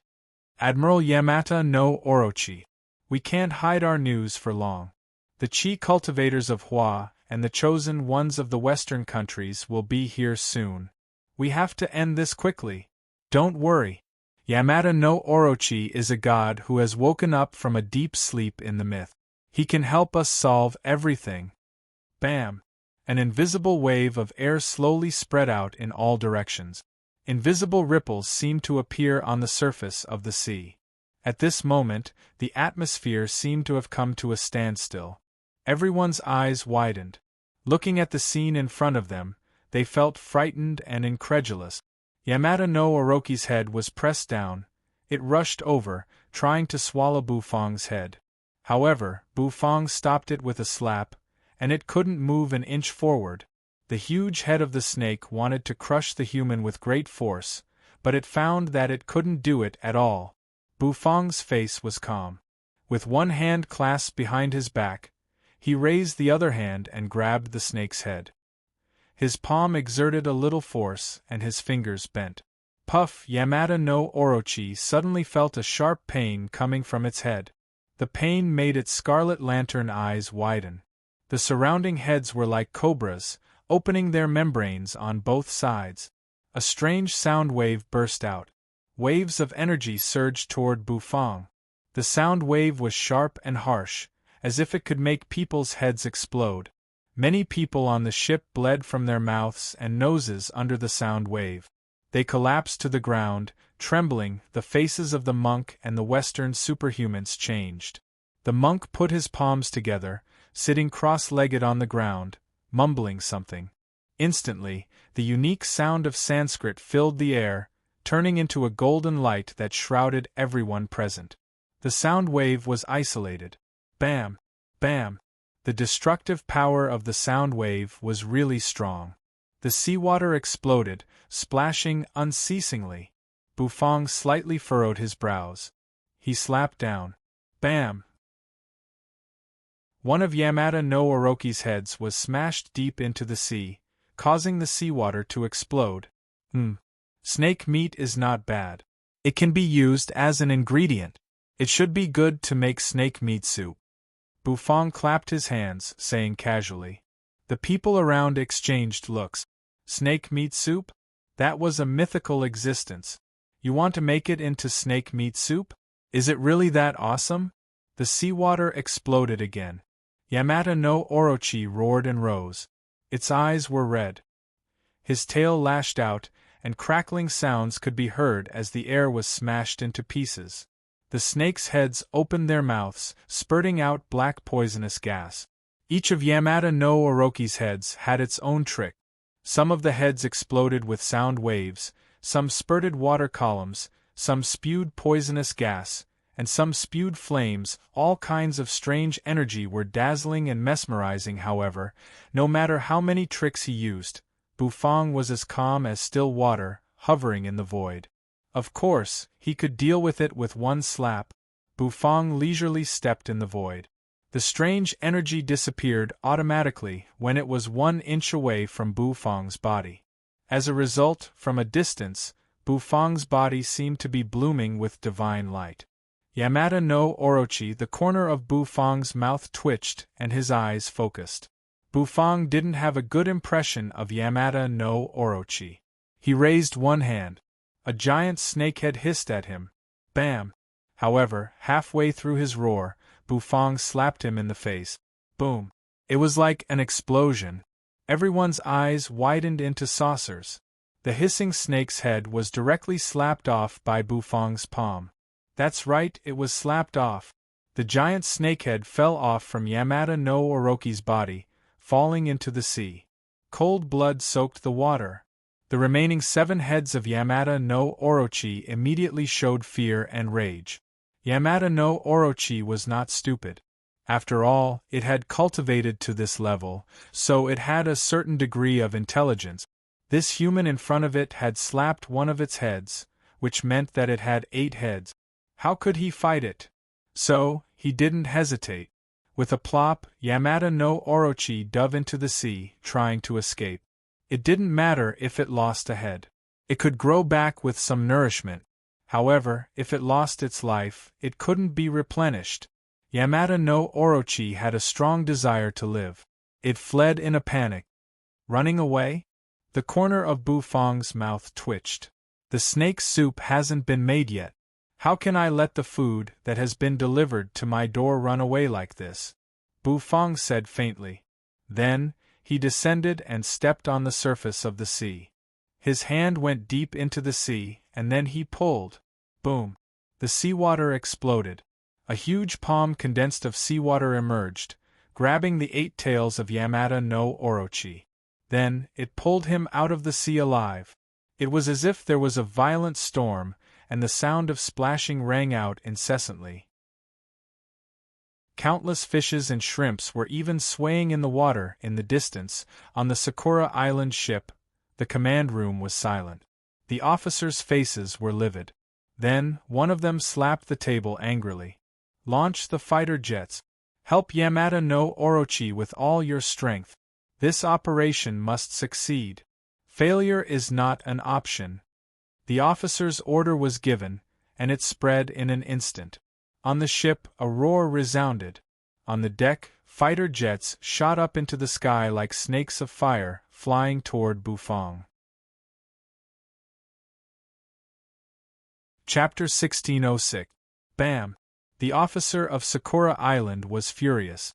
Everything was about to succeed, but an accident had happened. Who is that Hua man?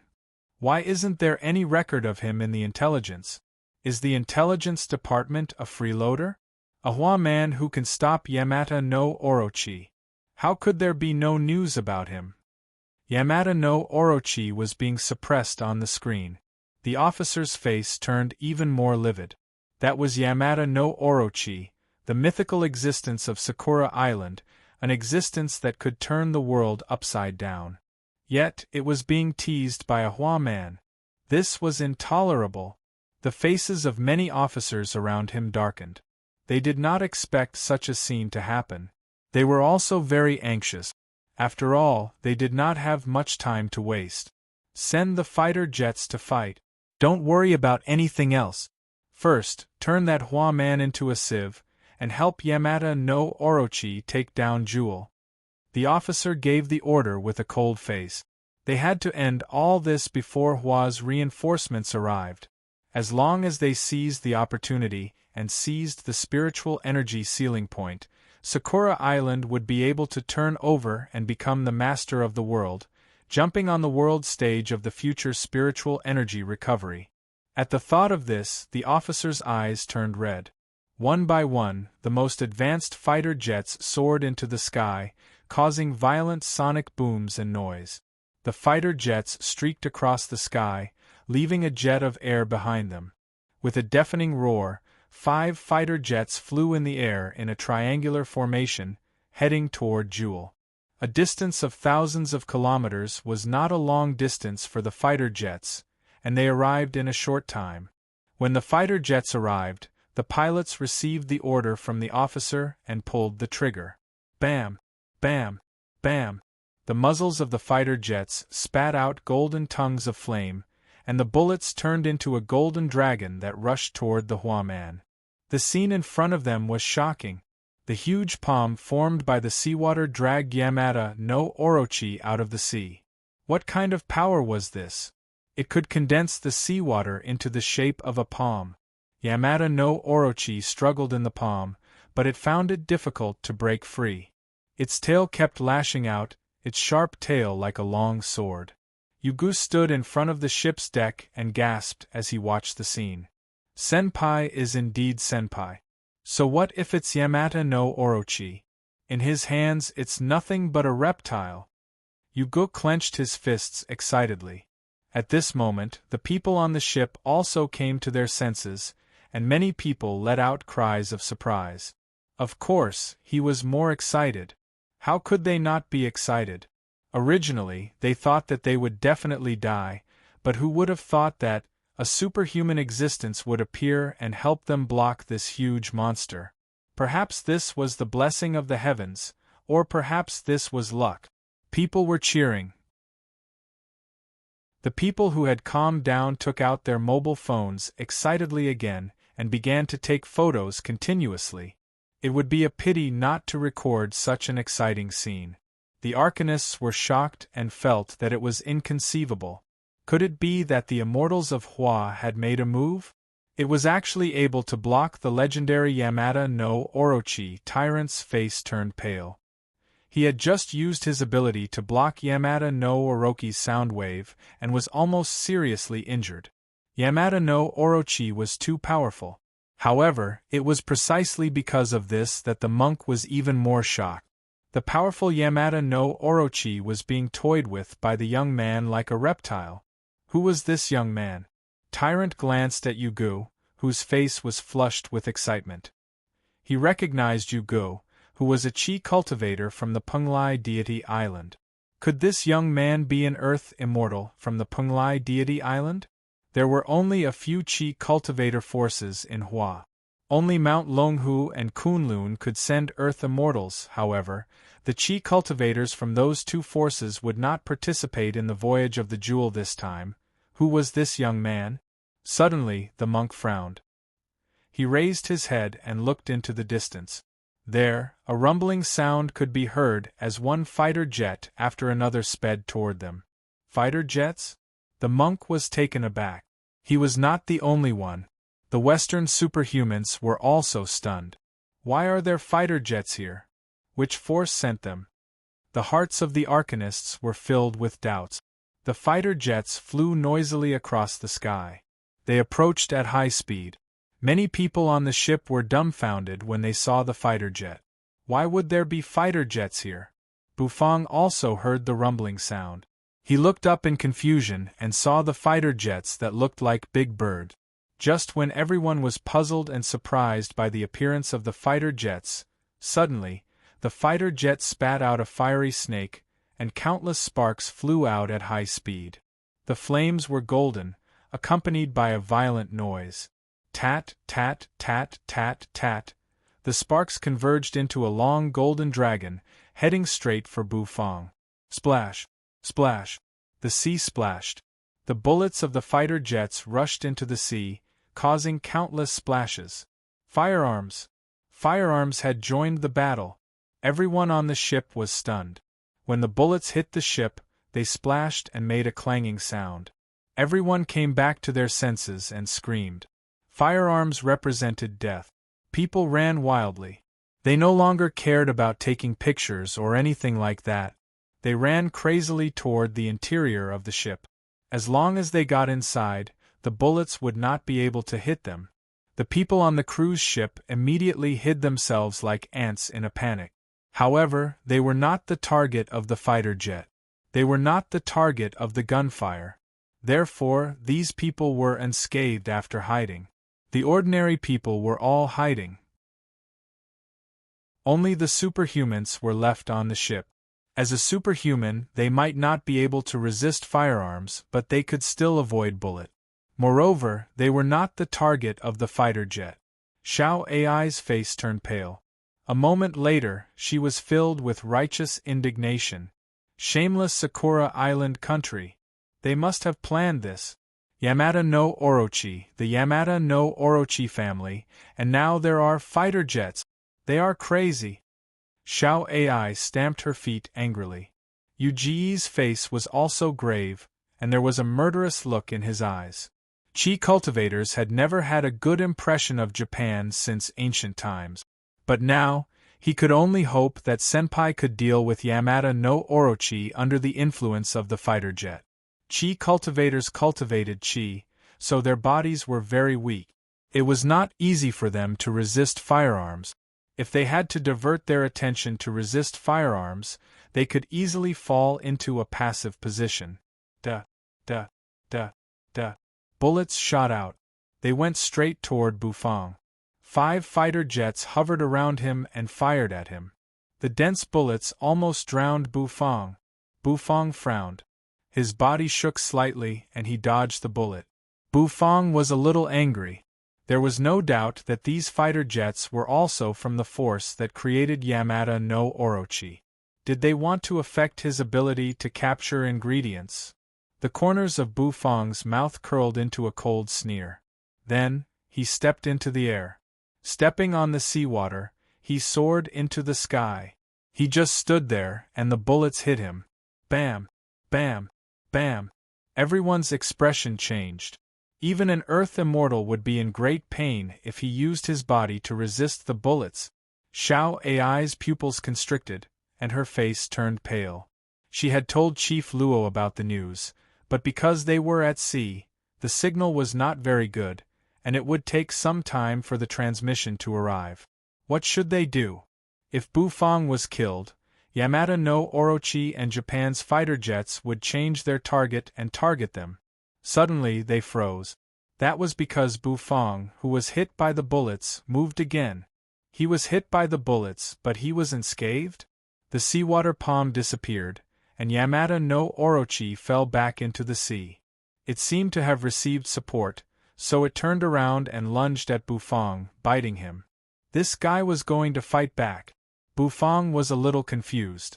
Who gave Yamada no Orochi the confidence to fight back? one of the three greatest illusions in life. I can fight back. The corner of Bufang's mouth twitched. Just these fighter jets? Bufang's eyes narrowed. He didn't take it seriously before, but this time, Bufang didn't want to hold back. Fighter jets? Today, he was going to have a good time, flying a plane.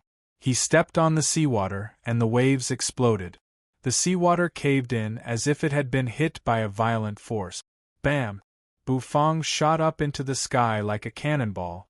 He was heading toward the fighter jets. What the F***CK? The pilot's eyes shrank. He lifted the control stick, and the fighter jets swooped up. Bufang, on the other hand, was walking in the air, side by side with the fighter jets.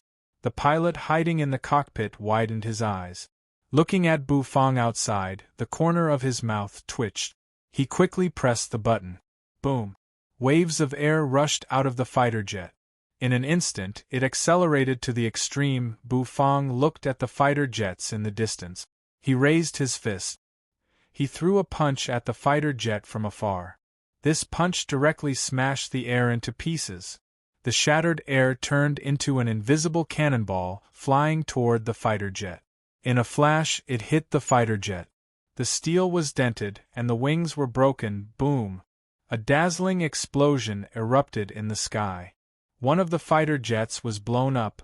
The remaining 4 fighter jets also twisted their bodies, distancing themselves from Bufang. Yamata no Orochi roared, dashing out of the sea. Bufang glanced at him. His feet stomped hard, directly stepping on the snake's head. The giant snake was immediately stunned and was smashed back into the sea by the stomp. Who was he? Where was he? What was he doing? Yamata no Orochi was a little confused. Bufang clenched his fists, thrusting them in the air. He punched again and again. Each punch was compressed air, bursting out air bombs. The fighter jets were in the air. No matter how beautiful their flying skills were, it was useless. They were still beaten down by Bufang's punches. One after another, the fighter jets fell. However, the bullets from the fighter jets had no effect on Bufang's body. The pilot of the fighter jets almost went crazy. Was he still a human? All 5 fighter jets were shot down by Bufang. Crashing and exploding, Bufang fell from the sky. Yamata no Orochi had just popped out its head when it was stomped down. Yamata no Orochi was depressed. One by one, the snake heads rushed up. Bufang did not stand on ceremony either. With one slap, 6 of the remaining 7 heads were directly smashed by Bufang. In the end, only a bald head was left of Yamata no Orochi. Bufang raised one hand, his eyes sweeping over Yamata no Orochi. Suddenly, his eyes locked on a spot. The meat in this spot was the best. Bufang twitched the corner of his mouth. Yamata no Orochi trembled all over. He was a little scared and a little desperate. What kind of monster did he meet? Puff! A square piece of snake meat was grabbed by Bufang. Floating in the air, Yamata no Orochi howled miserably. His 8 tails suddenly rose and lashed at Bufang. This was his sure-kill attack. Bufang's eyes narrowed, and there was some coldness surging in them. Divine senses erupted. Yamata no Orochi's 8 tails suddenly exploded. The remaining head of Yamata no Orochi was also full of fear. The oppression of divine senses made him feel a terrible pressure, as if it was torn from the depths of the universe. The human in front of him was definitely a monster. However, Yamata no Orochi knew that he could not escape today. But it did not matter that he could not escape. He still had a killing move. 8 tails exploded. But one of the tails did not explode into minced meat. Instead, it continued to lash at him. This was Yamata no Orochi's killing move. One of his 8 tails hid one of the 3 divine weapons. Heavenly Sword of Cumulus. This sword could kill a god. Go to hell. Damned human. Yamata no Orochi went crazy. Heavenly Sword of Cumulus, one of the 3 divine weapons of Sakura Island, also had a common name, Kusanagi Sword. Buzz sword energy rose up. Bufang, who was looking at the snake meat in his hand, suddenly narrowed his eyes. He squinted slightly, and suddenly a ray of sword light came into his eyes. The madness of Yamada no Orochi made Bufang feel a little strange. Suddenly Yamada no Orochi's madness came to an abrupt halt. His lantern-sized eyes widened even more, because the divine weapon Kusanagi sword was clamped by 2 fingers of Bufang. Chapter 1607. A depressing atmosphere pervaded the entire command room. Everyone stared at the screen in front of them, not daring to breathe loudly. 5 fighter jets were blown up. How incredible was it for a man to blow up 5 fighter jets? However, this kind of thing happened directly in front of them. It deeply stimulated their nerves.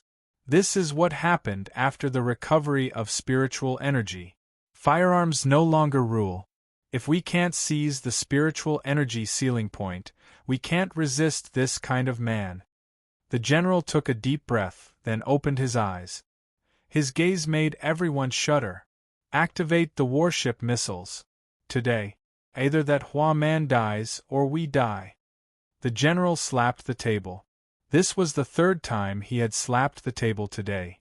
Perhaps it would be the last time. No one objected, and no one dared to object. Everyone fell silent. Then the order was given. On the ship, gears roared, and the sound of creaking echoed through the air. The muzzle on the side of the ship slowly moved, then silently aimed at the direction of the jewel.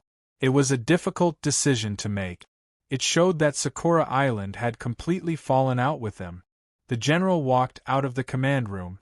With his hands clasped behind his back, he stood at the top of the warship and looked at the moving muzzle. His heart twitched when he thought of the young man who had destroyed a fighter jet with 1 punch. What kind of man is that? I don't believe you can stop a missile. The general's eyes suddenly became ferocious. Inside the ship, people were preparing in an orderly manner. Flags were fluttering in the wind.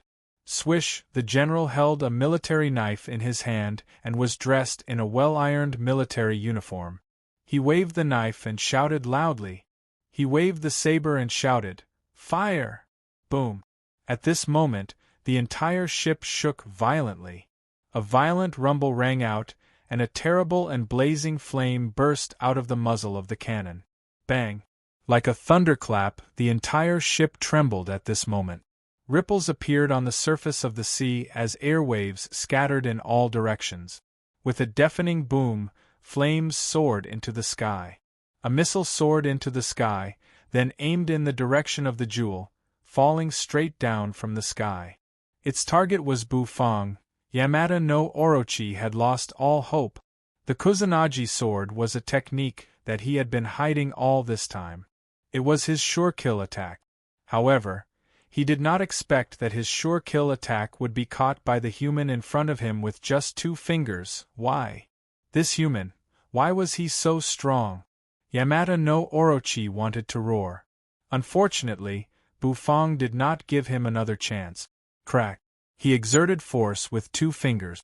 Instantly, the Kusanagi sword was crushed by Bufang. The Kusanagi sword, one of the 3 divine weapons, broke into pieces. He fell into the vast sea. Bufang was really not interested in this kind of thing.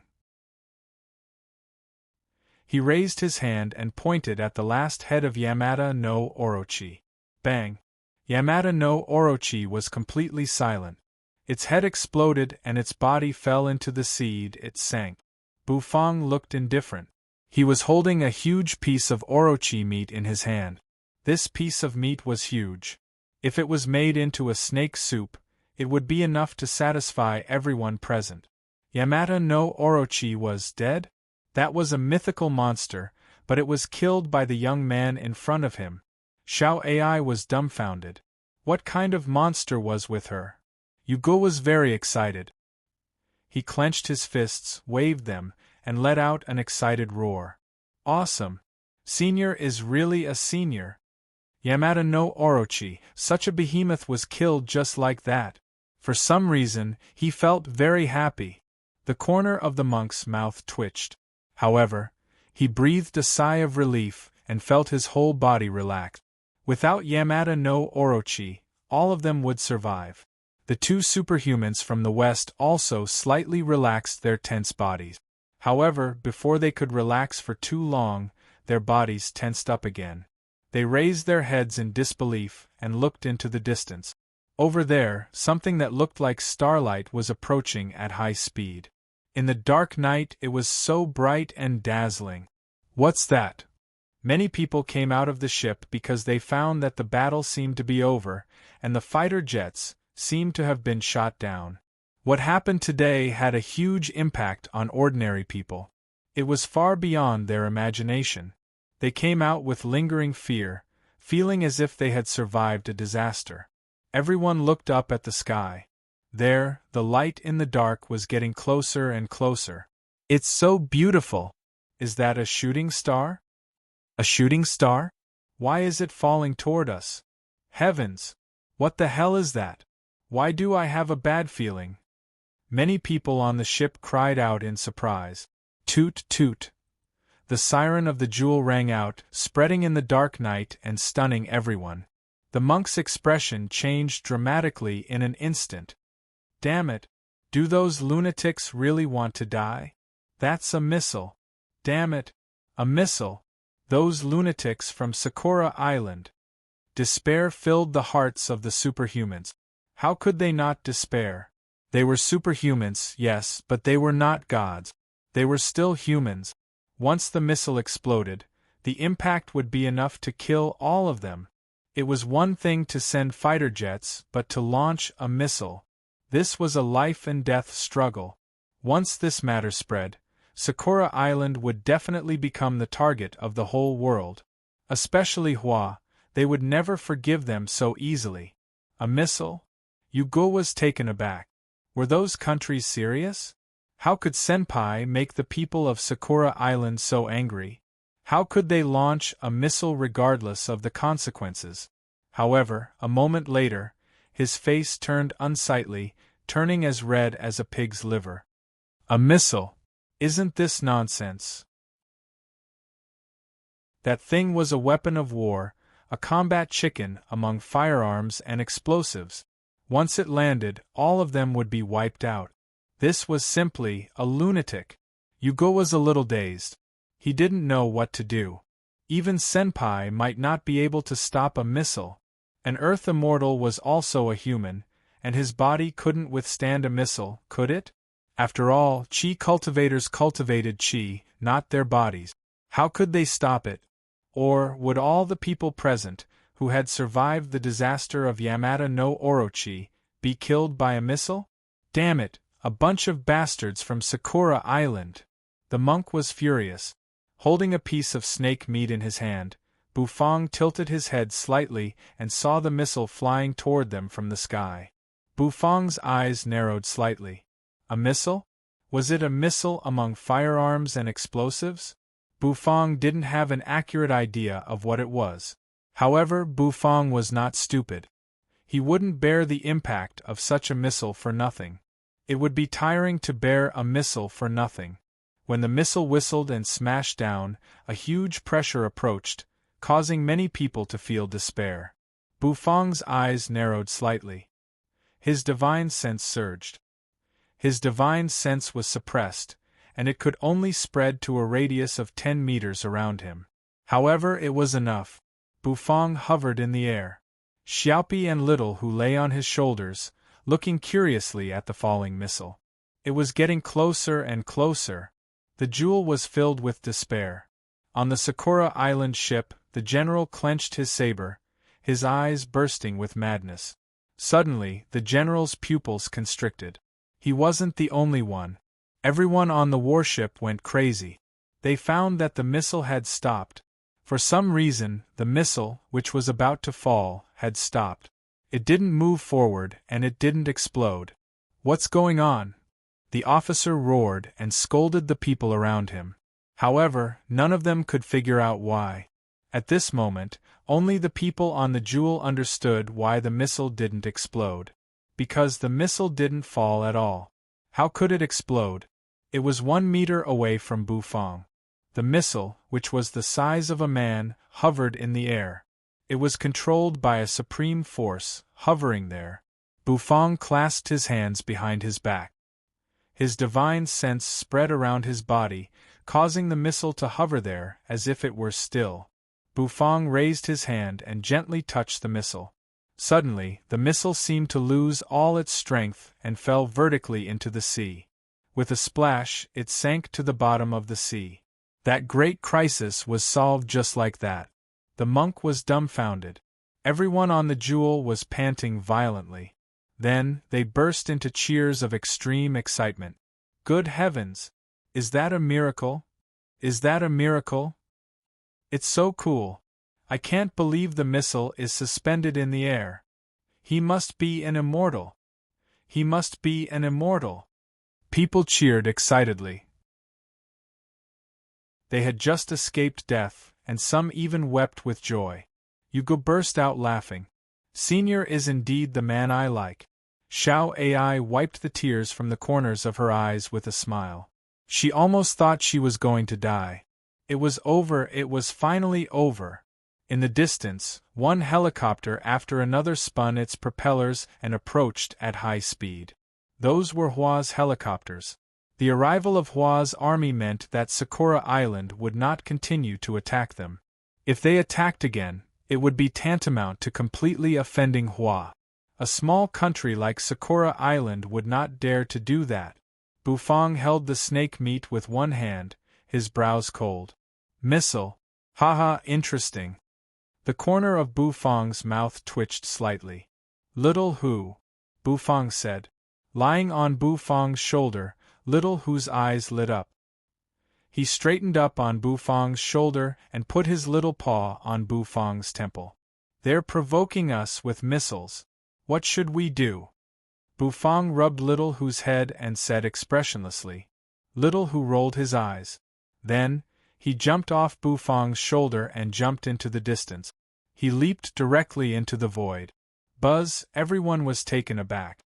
What was Bufang going to do? Bufang raised his hand and gently patted Little Hu's butt. Little Hu's eyes widened. Then, his little mouth began to swell and expand continuously. Many people were stunned. The people on the ship all looked over in confusion. What was that pet fox going to do? Burp! Little Hu opened his mouth and burped. The corner of everyone's mouth twitched. What was he doing? Was Little Hu here to act cute? Acting cute? The corners of Xiao Ai's and Yu Ji's mouths twitched. That was a nine-tailed fox, an S-class spirit beast. How could it be here to act cute? However, they had no idea what Bufang was going to do. Boom! Boom! Suddenly, everyone's expression changed. He felt a terrible wave of energy sweeping across the ship. There seemed to be an invisible energy wave spreading. Little Hu's mouth began to emit a golden light. The light gradually spread. Everyone was stunned because they smelled a fragrance. It was the fragrance of beef meatballs. This smell, bam! Little Hu opened his mouth. A beam of golden light burst out of his mouth. In an instant, it shot across the sky like a missile. There's a saying in Hua. Courtesy demands reciprocity. I wish you good luck. The corner of Bufang's mouth twitched slightly. After spitting out the explosive meatball, Little Hu licked his lips excitedly. A whistling sound rang out. Everyone didn't understand what Bufang meant by reciprocity. Did he want to send a missile back to Sakura Island after it launched a missile? But did he think a spit from a pet fox would be a missile? Everyone didn't know whether to laugh or cry. Turned out that immortals also knew how to joke. On the Sakura Island ship, the officer was a little flustered and exasperated, cursing his men around him. He didn't understand how the missile failed and didn't even make a sound. Jen, what's that? Suddenly, one of his men pointed to the distant sky, where starlight was descending. The officer looked over. That thing was approaching at high speed, and a strong aroma of beef meatballs filled the air. The officer was dumbfounded. Beef meatballs? The people on the ship were also dumbfounded. What did it mean when a beef meatball fell from the sky? The beef meatball was not big, just the size of a normal beef meatball. Because it was too bright, finally, the beef meatball fell, getting closer and closer. Looking at the beef meatball, the officer's heart suddenly palpitated. Why did the beef meatball give him the feeling that it was a missile? Finally, the beef meatball fell. It exploded in an instant. Chapter 1608. A meatball fell from the sky. No one had expected that. A meatball could fly? And it was flying over the sea? Did they think they were shooting a movie? The officers of Sakura Island were all stunned. However, while they were still in a daze, the meatball had fallen. No, it should be a meatball missile. It had fallen. The sound of an explosion rang out in an instant. Boom! The ship of Sakura Island exploded in an instant. The seawater surged up fiercely in an instant, and a huge mountain of seawater rolled up, bubbling. Boom! The flames rose to the sky in an instant, which was very obvious in the dark night. The whole sea seemed to shake and tremble. The place where the ship of Sakura Island had been turned into a huge whirlpool. As for the ship, it had long disappeared. The officers and all the soldiers of Sakura Island had disappeared before they could even react. Fortunately, no one saw this scene. If they had, their jaws would have dropped. Was this the destructive power of a meatball? Was it so terrible? It was as powerful as a nuclear bomb. The tremor was very strong. At least, the cruise ship, the Jewel, which was thousands of miles away, could feel it. Moreover, due to the trembling of the sea, huge waves were set off. As the seawater piled up, the waves swept in all directions and turned into huge waves. The waves kept approaching the Jewel. As they approached, the waves were already dozens of meters high. The crew of the Jewel had just breathed a sigh of relief, but now they felt like their hearts were in their throats again. The huge waves had a dangerous impact on a large ship like the Jewel. Once the ship was knocked down, it would be a nightmare for everyone. They had escaped the man-made disaster, but they could not escape the natural disaster. At this moment, Bufang had returned to the ship. He stood on the deck, his hair swaying in the wind. Bufang clasped his hands behind his back and held Little Hu in his arms. Little Hu's mouth was still smoking. Her little eyes were also looking into the distance. Over there, flames were faintly visible. The waves were also coming from that direction. Although Bufang's spiritual consciousness could not spread out to such a large range, but with Bufang's cultivation, he could clearly feel the position of the ship. Therefore, he patted Little Hu's butt, aimed in the right direction, and delivered an explosive meatball. The other party had tried to assassinate him, sent him food ingredients, and even sent him fighter jets and missiles. Bufang felt that he would be letting down the other party's hospitality if he did not return the favor. So, he replied with a beef ball. May everything be all right. The corner of Bufang's mouth twitched. He held a piece of snake meat in one hand. This piece of snake meat was taken from the body of Yamada no Orochi. It was the most essential piece of meat of the snake.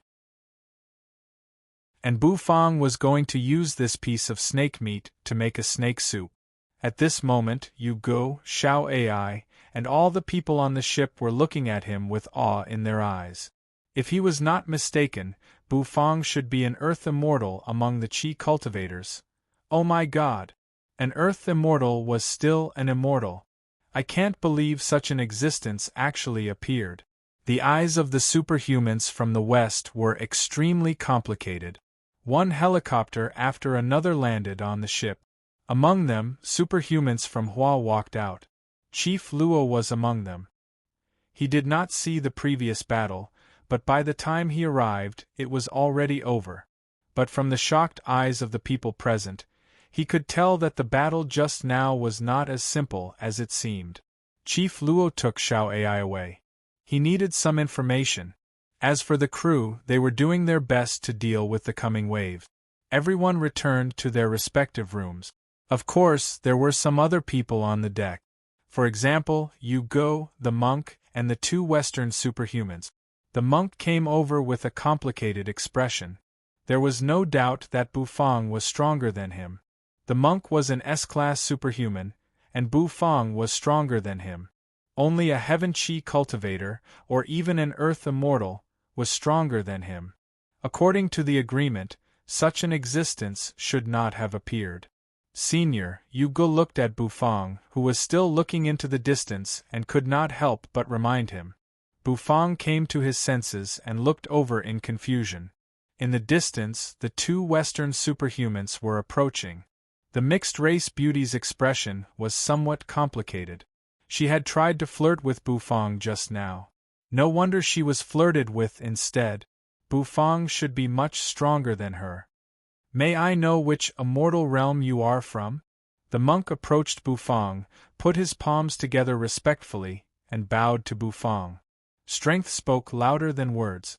Bufang was strong, so he had to show him the respect he deserved. In this era, the immortal realm that could produce earth immortals? Kunlun?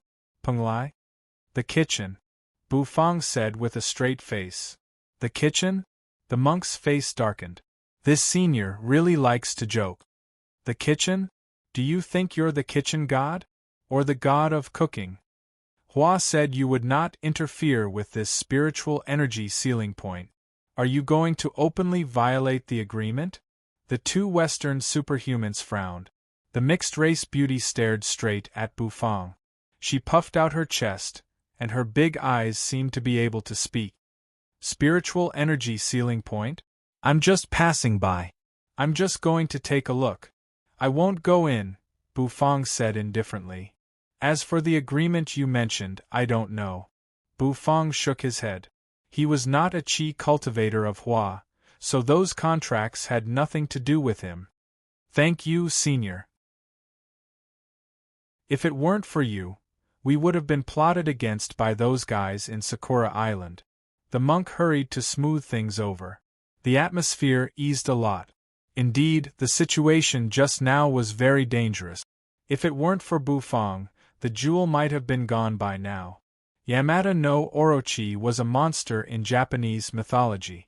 It was not comparable to an Earth immortal, but it was much stronger than an S-class superhuman. In the distance, waves rolled in. The wind howled. The strong wind blew, causing the clothes of the people present to flutter loudly. The mixed-race beauty's bright red dress swayed incessantly. Her straight and fair long legs were faintly discernible and extremely alluring. Bufang turned his head to look at the waves. The corner of his mouth twitched slightly. He patted Xiaopi on his shoulder. Xiaopi's straight compound eyes rolled. His body turned into a beam of golden light and shot out in an instant, streaking across the void, tearing the air apart and landing in front of the wave. Yu Ge and the others were slightly stunned. What is Bufang going to do? The next moment their pupils constricted. Mantis shrimp, which they had seen as ordinary and unremarkable in their eyes, actually displayed great power at that moment. The moment the monstrous wave approached Shrimpy, it split the wave in two. Bam! The seawater continued to fall. The jewel sailed leisurely through it. This strange scene stunned everyone on the ship. It was simply the means of an immortal. Especially the ordinary people hiding in the cabin. At this moment, they all exclaimed and widened their eyes. Bam! After the jewel sailed past, the waves fell. Heaven-overflowing waves were swept up, releasing rumbling sounds like thunder. However, the jewel was calm. The monk and the others were shocked.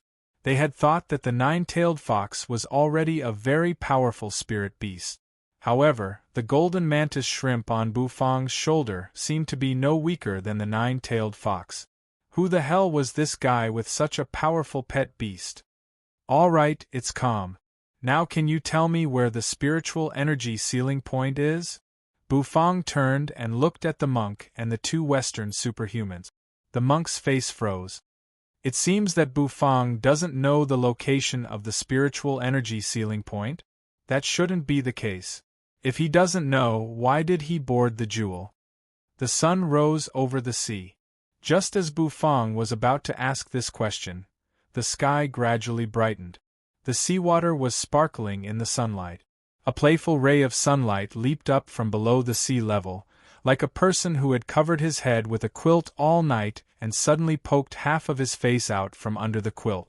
The red rays of the morning sun shone on everyone's faces, making them look bright red.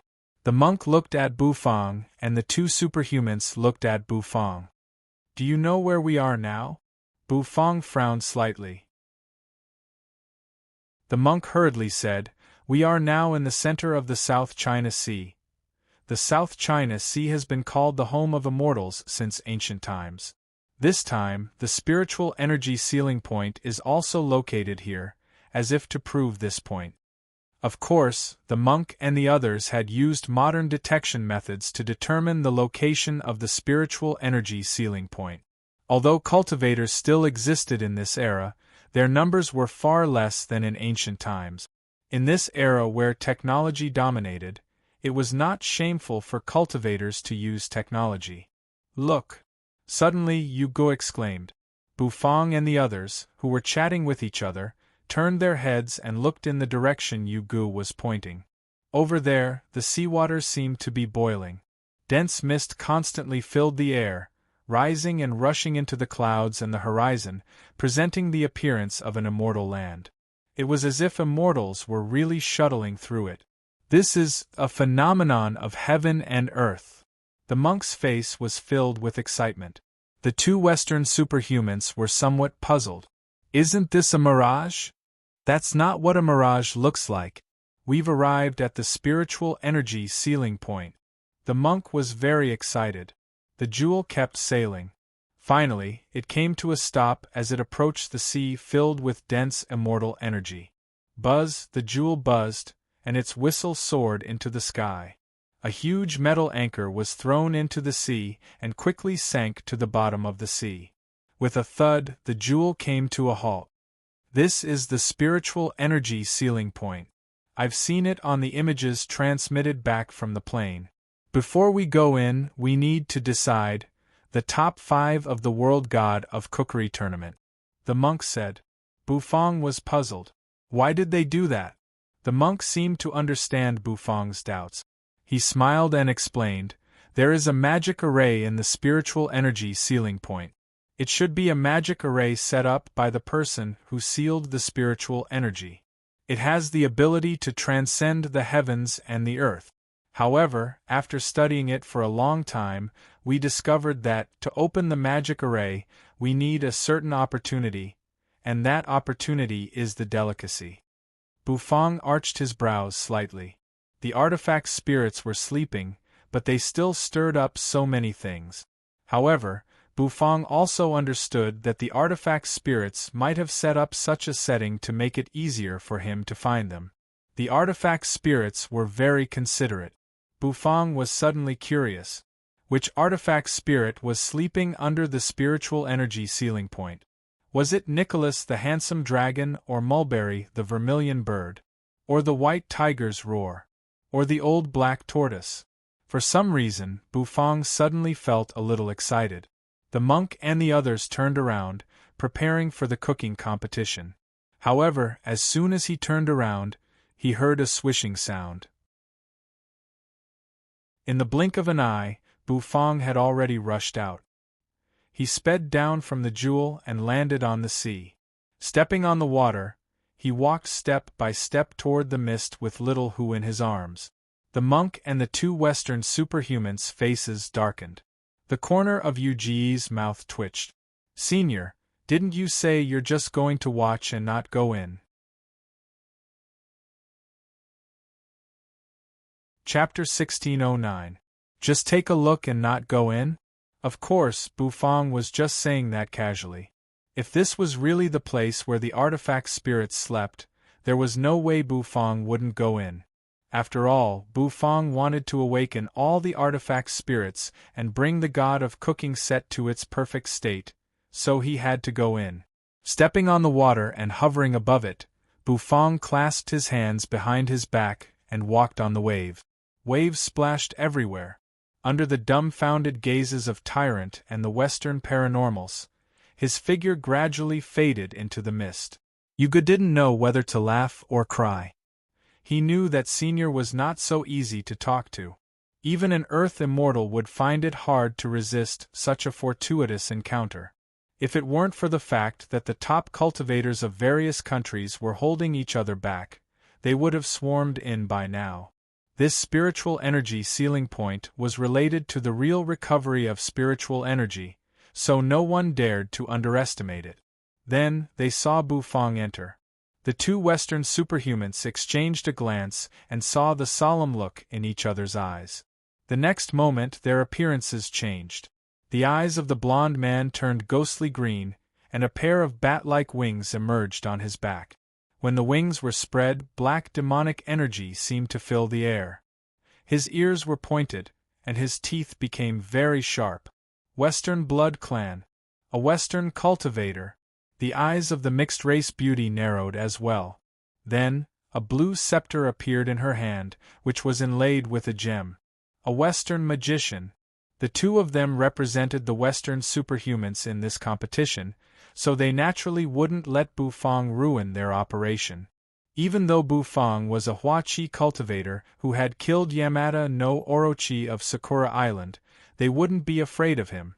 Buzz, an invisible energy spread out. The monk's expression changed instantly. So, you've already prepared a backup plan. The monk's face was livid.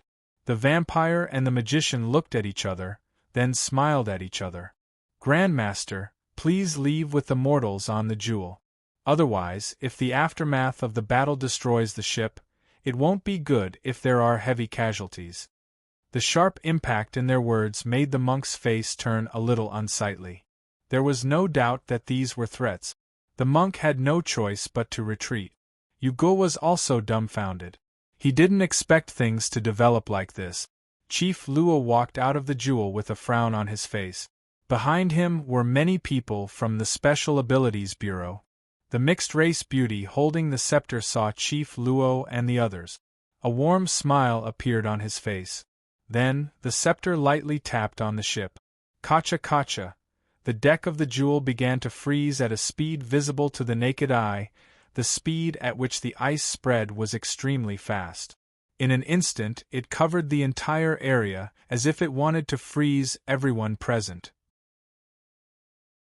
In the distance, one fighter jet after another arrived at a high speed. One by one, the fully armed Western paranormals landed on the ground. These were the Blood Tribe's troop. They jumped down from the fighter jets, and the red and black cloaks on their backs suddenly transformed into bat wings, carrying them in the air. A large mass of black gas was rapidly approaching. The knowledge of the mortals on the ship had long been subverted. When had they ever seen such a situation? Each and every one of them screamed in fright. Vampires! Ah, vampires! Everyone was horrified. In addition to the vampires, there was also a group of magicians riding broomsticks among the fighter jet. These were the magicians of the West. Obviously, the Western superhumans were more prepared than Hua. They were even ready to fall out with each other. The monk's face was unsightly. Yugo frowned too. The current situation was very clear.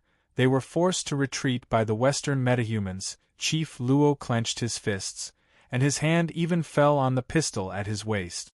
Let's retreat. We've suffered a great loss this time because we were too honest, the monk said with a sigh. The Western paranormals burst into laughter. A group of black bats flew out and turned into vampires. Then, they stepped into the cabin. Before long, a cry of horror rang out. Several chefs wearing chef robes were brought out of the cabin by them. These 5 chefs are the most qualified to compete for the top 5 in this world competition. Together with the 2 chefs we've prepared, that's enough. The leader of the vampires smiled wickedly. Then, they lifted their cloaks, turned into a swarm of black bats, and flew toward the mist in the sea. The mixed-blood magician also floated up and flew into the mist on her broomstick. On the jewel, Grandmaster, are we just going to give up like this? Chief Luo was somewhat reluctant. So what if we don't give up? Should we go in and rob them? We can't do that. If we really provoke those vampires and magicians, We'll be the weaker side when a war breaks out. Besides, the monk sighed. Besides what? Chief Luo glared at him. Could it be that the superhumans of Hua had no choice but to swallow this loss? With a wry smile, the monk raised a hand and pointed above his head. Chief Luo froze, and the superhumans behind him also looked up. Their pupils constricted when they saw what was happening. Gurgle, gurgle in the sky, a pool of blood that covered half of the sky drifted slowly. A terrible aura of death hung over everyone's heads. That's a top SS-class superhuman of the West, the nobility of the vampires, comparable to the Earth immortals of Hua. Dracula the Great Vampire. The monk took a deep breath. Standing next to Chief Luo, Xiao Ai's eyes were filled with disbelief. She looked at the computer in her arms, which was marked with many spiritual energy points. At this moment, the spiritual energy points above their heads were as big as ping-pong balls. What did that mean? This vampire was terrifying to the extreme. The great vampire, Dracula, Chief Luo was also in a daze. Of course, he knew about Dracula, the great vampire, who was one of the strongest superhumans known in the superpower world. He could not believe that such an existence had appeared. So, do you think we can still participate in this? The monk said bitterly. If only the Earth immortals of Hua were here. Fortunately, there was one in Hua. It was a pity that the Earth immortals who killed Yamada no Orochi were not reliable. Look! Someone exclaimed in the ship. The pool of blood floated into the dense mist, and behind it was a luxurious horse carriage. The chariot was a winged Pegasus with a single horn on its head. It was a sacred beast of the West. The chariot emitted a colorful glow and a bell rang. Pulled by the Pegasus, it rushed into the spiritual energy ceiling point. Is that the Alps Grand Wizard? Chief Luo's pupils constricted again. Another top-tier arcanist. Sure enough, the spiritual energy ceiling point had attracted the attention of countless almighties.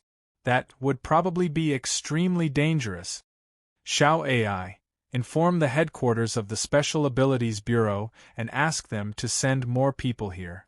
It would be best if they could send an S-class superhuman. Chief Luo took a deep breath and said. Xiao Ai nodded quickly and began to fiddle with the computer. The jewel stopped in place. It did not dare to enter. Whoosh! Bufang stepped on the water and walked into it step by step. He narrowed his eyes, very curious. His divine sense spread out. It became very active at this moment, as if it had sensed a familiar aura.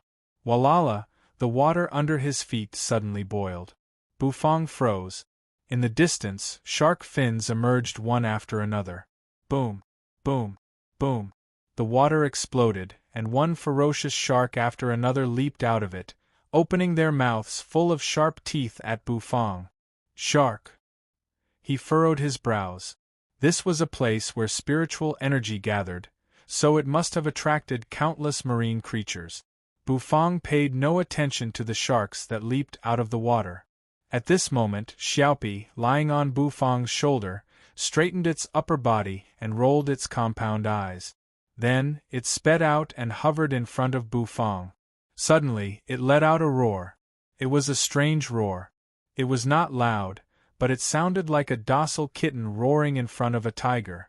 However, this contrast scared the giant shark so much that it shivered, and it crashed into the sea. Then, it swayed its fins and sped away. As the shrimp ancestor, Xiaopi was the overlord of marine creatures, so it naturally had its own power. Shrimpy seemed to be a little proud of itself as it waved its little legs on Bufang's shoulder. Bufang did not care. The appearance of the shark was just a small interlude. He continued to step on the water. The South Sea was a land of immortals, and Bufang did not know much about it. In ancient Chinese legends, many immortals lived in the South Sea. However, at that time, the spiritual energy in the South Sea had not disappeared, and it was still a land of immortals. Now, the spiritual energy had long been exhausted. However, as Bufang approached, He felt the majestic spiritual energy sweeping over. It was as if he was at the center of a typhoon. Bufang raised his eyebrows slightly. He took a step forward. Suddenly, the water boiled. Boom!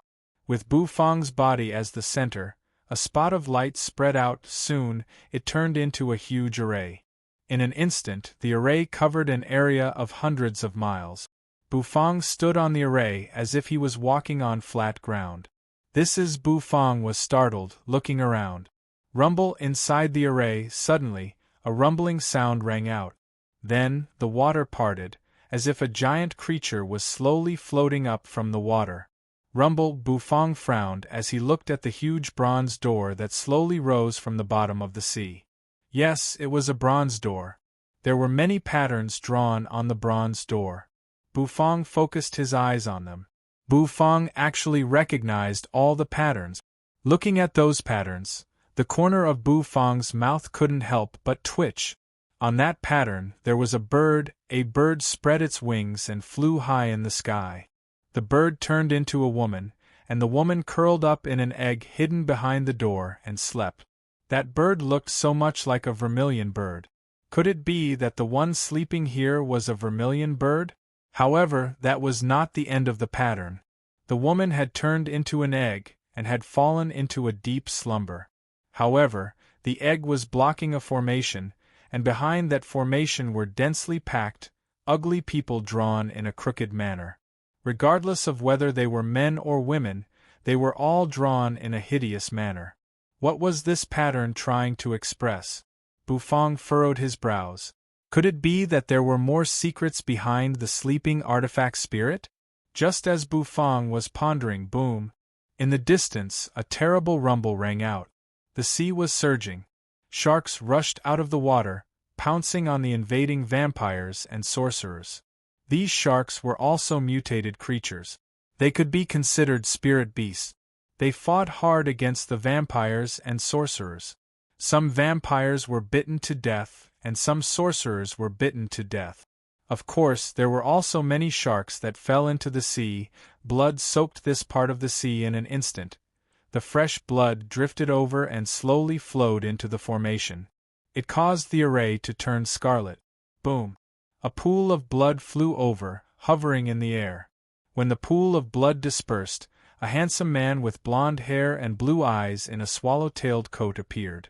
The man's face was pale, and his eyes turned to Bufang. His eyes narrowed, and there seemed to be traces of blood energy spreading out from them. Ring, ring, ring! The Pegasus pulled the carriage over. 7 colored lights sprinkled down. It was a riot of colors. A terrible aura instantly filled the air. It made the seawater boil uneasily. Chapter 16:10. On the surface of the South Sea.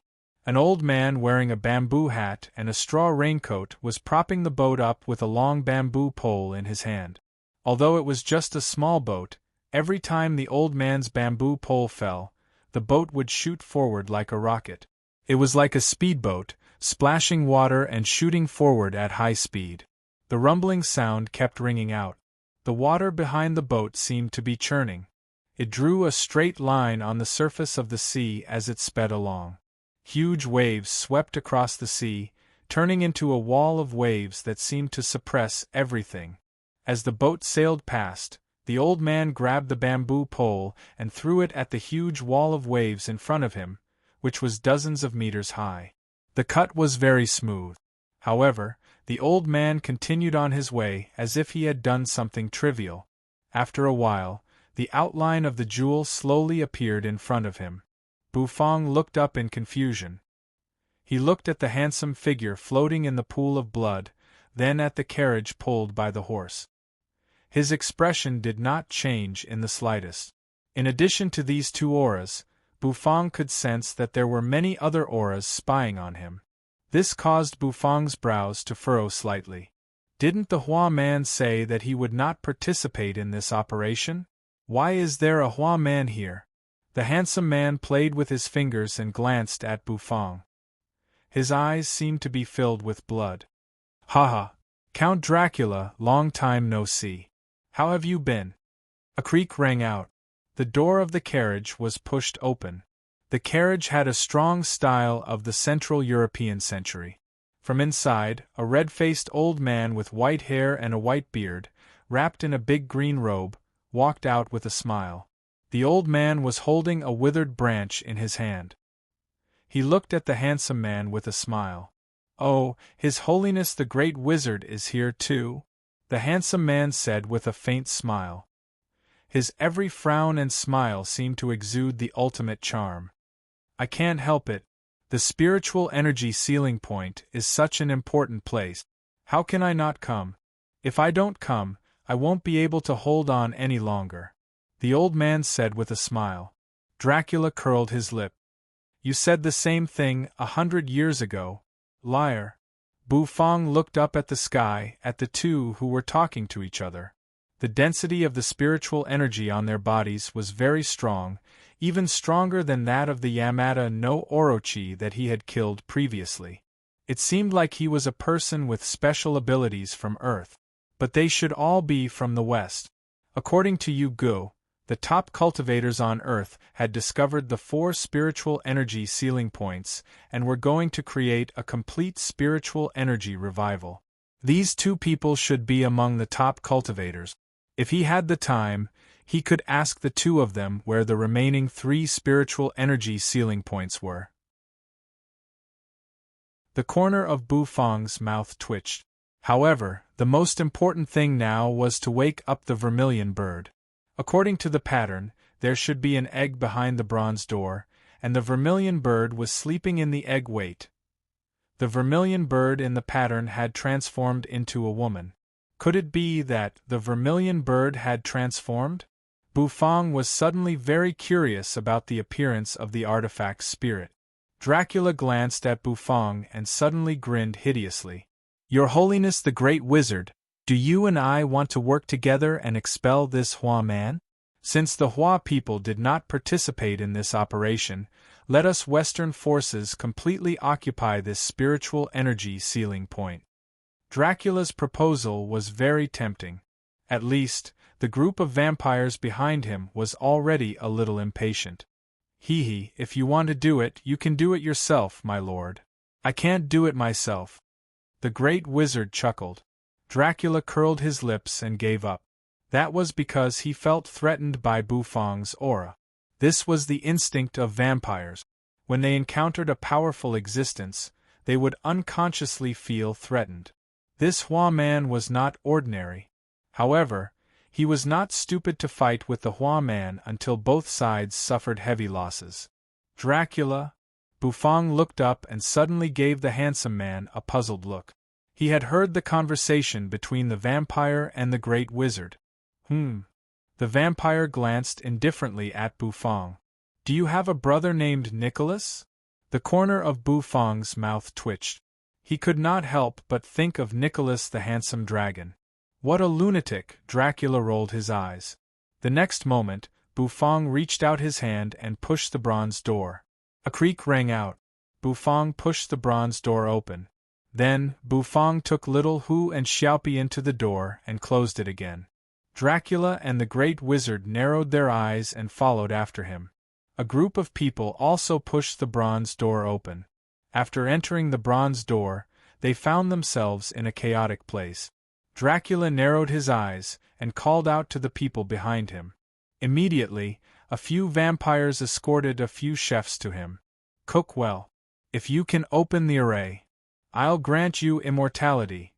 Dracula's lips curled up into a gentle smile. The chefs' bodies trembled, and they were terrified. Immortality for vampires? Wouldn't that mean they would be assimilated into vampires? Could they choose to refuse? They were inside the array, and this was also the most critical step. The experts of various countries had studied it for a long time, and the final conclusion was that they had to cook a dish that could trigger the array before they could enter. Bufang stood quietly at the side. That Hua man did not prepare a chef. "I'm afraid he has to wait for us to open the array before he can enter. Your Holiness, are you really not going to join forces with me to kill this Hua man?" Dracula glanced at Bufang, who was deep in thought in the distance, and said to the great wizard, full of temptation, "Ha ha! Hua people are not to be trifled with, so I won't get involved." The great wizard was firm in his stance. Dracula had no choice but to glare at the chefs and signal them to cook. The 5 chefs trembled as they stood in front of the array, their bodies shaking like a sieve. This world god of cookery tournament is AF** King Trap. I can't even pay with my life. Where's the promised prize of 100 million yuan? Where's the mysterious gift? They came to this godforsaken place and had to cook with the air? Why did they have to become vampires if they couldn't cook well? Was it so difficult to be a chef these days? The chefs complained in their hearts, but they did not dare to relax their hands. They quickly used their best cooking skills to cook. After all, if they wanted to live, they had to cook well. Dracula was very satisfied with his power. He liked it when these people were afraid of him. Suddenly, the Hua man in the distance also moved. The Hua man took out a huge piece of meat. Meat? What kind of meat is that? Why does it contain such strong spiritual energy? Bufang seemed to ignore Dracula and the great wizard. He moved his hand. Bufang took out kitchen utensils from the system's storage space. These were very ordinary kitchen utensils, which Bufang had prepared for cooking. After placing the snake meat on the stove, Bufang grabbed a blue kitchen knife. It was a good knife, but Bufang felt a little rough when using it. The dragon bone kitchen knife was the most comfortable. He peeled off the skin and bones of the Yamata no Orochi's meat. Then, Bufang's hand was covered with a layer of spiritual energy, and he began to process the snake meat. He shredded the snake meat. After cleaning it, Bufang heated the wok with oil, poured the cleaned snake meat into it, and stir-fried it. Bufang grabbed the wok and tossed it smoothly. Every time the wok collided with the stove, it seemed to explode. The sound was deafening. In the distance, both Count Dracula and the Great Wizard were dumbfounded. This Hua man is cooking by himself? Is this Qi cultivator a chef? This is interesting. It smells a little good. What kind of meat is he cooking? Both of them were bewildered. After stir-frying the snake meat for a while, he poured in the gravy and began to boil it into a snake broth. After it was cooked, he added the seasoning. Taking out the purple bamboo steamer, Bufang put the snake broth into the steamer and steamed it for a while. As the bamboo steamer steamed, it glowed with light. It was quite magical. Both Dracula and the Great Wizard were very curious. They wanted to know what Bufang was cooking. Of course, they certainly did not know what Bufang was cooking. Bufang would not tell them. Bufang did not expect the artifact's spirit to be so arrogant that he needed to cook a dish to wake it up. Fortunately, he had just killed an Yamata no Orochi, which happened to be a good ingredient. He took out the snake broth and took out the shredded snake meat. A fire was burning in the black wok. There was a thick soup boiling inside, which contained shredded meat mixed with egg white and starch, as well as some other ingredients from the system's dimensional bag, which were cut into shreds and cooked together. The broth was boiling. It seemed that because of the addition of starch, it was a little viscous. Bufang poured the snake meat into it, seasoned it, boiled it for a few minutes, and then took it out of the wok. Clatter, a bowl of thick broth was ladled into a blue and white porcelain bowl. The shredded snake meat, chicken, and other ingredients formed this snake broth. The surface of the bowl was sparkling and seemed to be sparkling. The overflowing aroma seemed to spread from the bowl in circles. Bufang took a deep breath, feeling a little intoxicated by it. He had never made snake broth before. Yamata no Orochi was a mythical monster, so its meat should not be too bad. The aroma of Bufang's dish spread. Dracula and the Great Wizard looked at each other. This Hua Qi cultivator really made AF** King good dish. Just by smelling the aroma in the air, it seemed extraordinary. The two of them looked at each other and saw the astonishment in each other's eyes. Bufang paid no attention to them. Instead, he rubbed his hands and picked up a bowl of snake broth. What? Aren't you going to let the array spirit have a taste first? Dracula and the great wizard were confused again. Didn't you cook to break the array? Why are you eating it yourself? Both of them were somewhat speechless. However, the aroma in the air was too strong. It was the aroma of meat, a different kind of meat. It seemed to go deep into their stomachs and stir their stomach. That kind of feeling really made it difficult for them to control their bodies. Slurp. Bufang held the snake broth and scooped a spoonful with a blue and white porcelain spoon. The broth was slightly viscous, and there was a layer of gelatinous juice on the spoon. Bufang blew on it and then poured it into his mouth. Slurp. The snake meat was tender and fragrant. As soon as it entered his mouth, it went straight to his stomach. Bufang raised his eyebrows. This taste is not bad. Bufang thought to himself.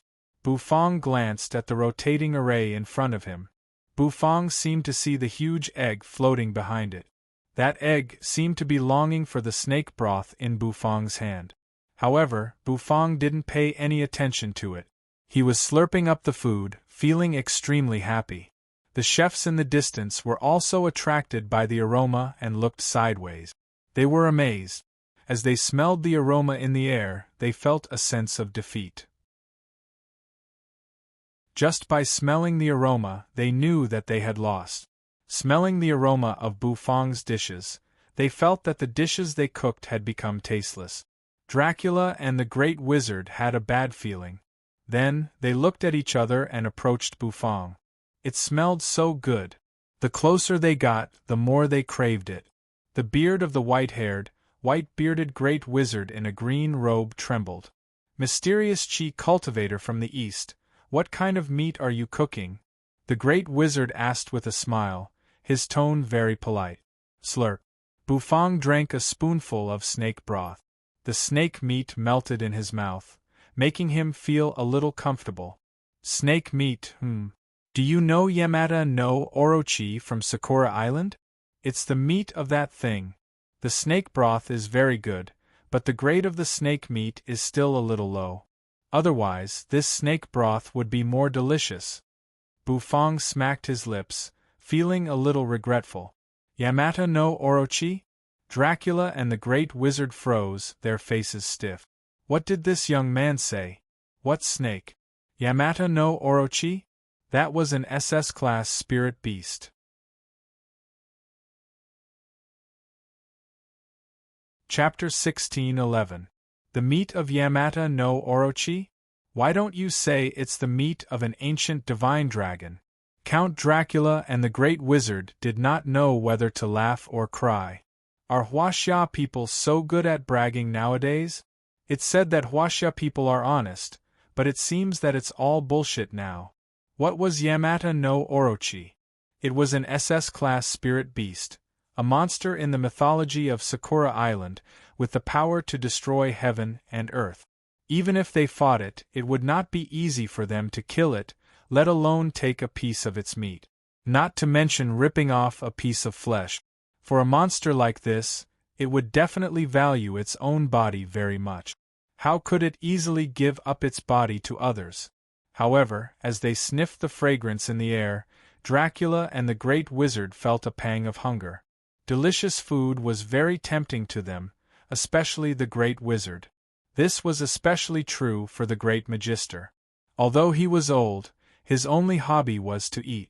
He had eaten everything on earth that could be eaten. As a wizard, he could only feel pleasure from eating and the continuation of his life. In the distance, the chefs captured by the vampires were still cooking hard. They needed to do their best to cook perfectly. Only in this way could they be chosen and keep their lives.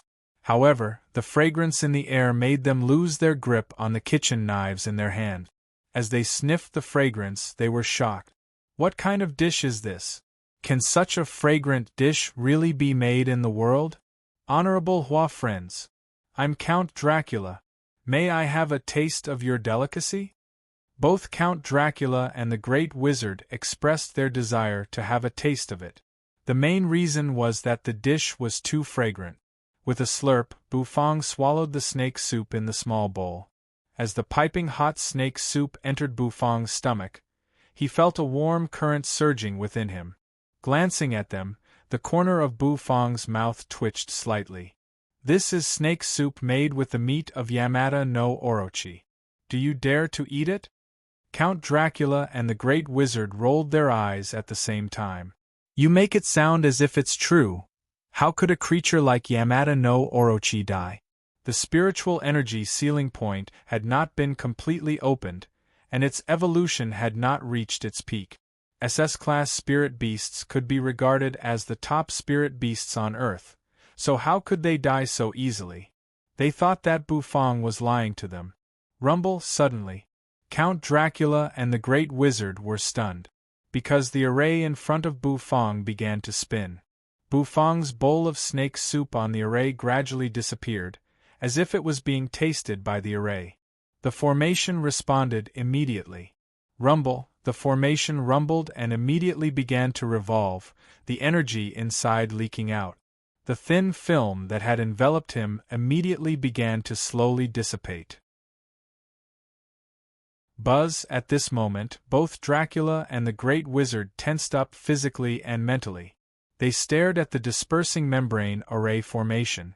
Behind the array formation should be the good stuff in the spiritual energy ceiling point. How could there be no good things in a spirit chi spot that gathered a quarter of the Earth's spirit chi? This was the consensus of all the cultivators on Earth. They did not believe that so much spiritual chi could not be brewed into a treasure after countless years. Their eyes were fixed on the formation. Bufang, on the other hand, was very calm. He was still drinking the snake soup. It had to be said that the slightly sticky delicacy of the snake soup was very much to Bufang's liking. Rumble, the sea seemed to begin to tremble. The tremors spread out, causing the seawater to churn and surge. Outside the dense mist, the jewel kept bobbing up and down under the tremor. Chief Luo, the monk, and the others on the ship all sucked in cold breaths. It's begun. The spiritual energy ceiling point is about to be opened. Chief Luo and the monk exchanged a glance. They were both shocked and inexplicably excited. Bam! Bam! Suddenly their hearts trembled. They looked down and saw a ring of invisible energy spreading out from under the jewel.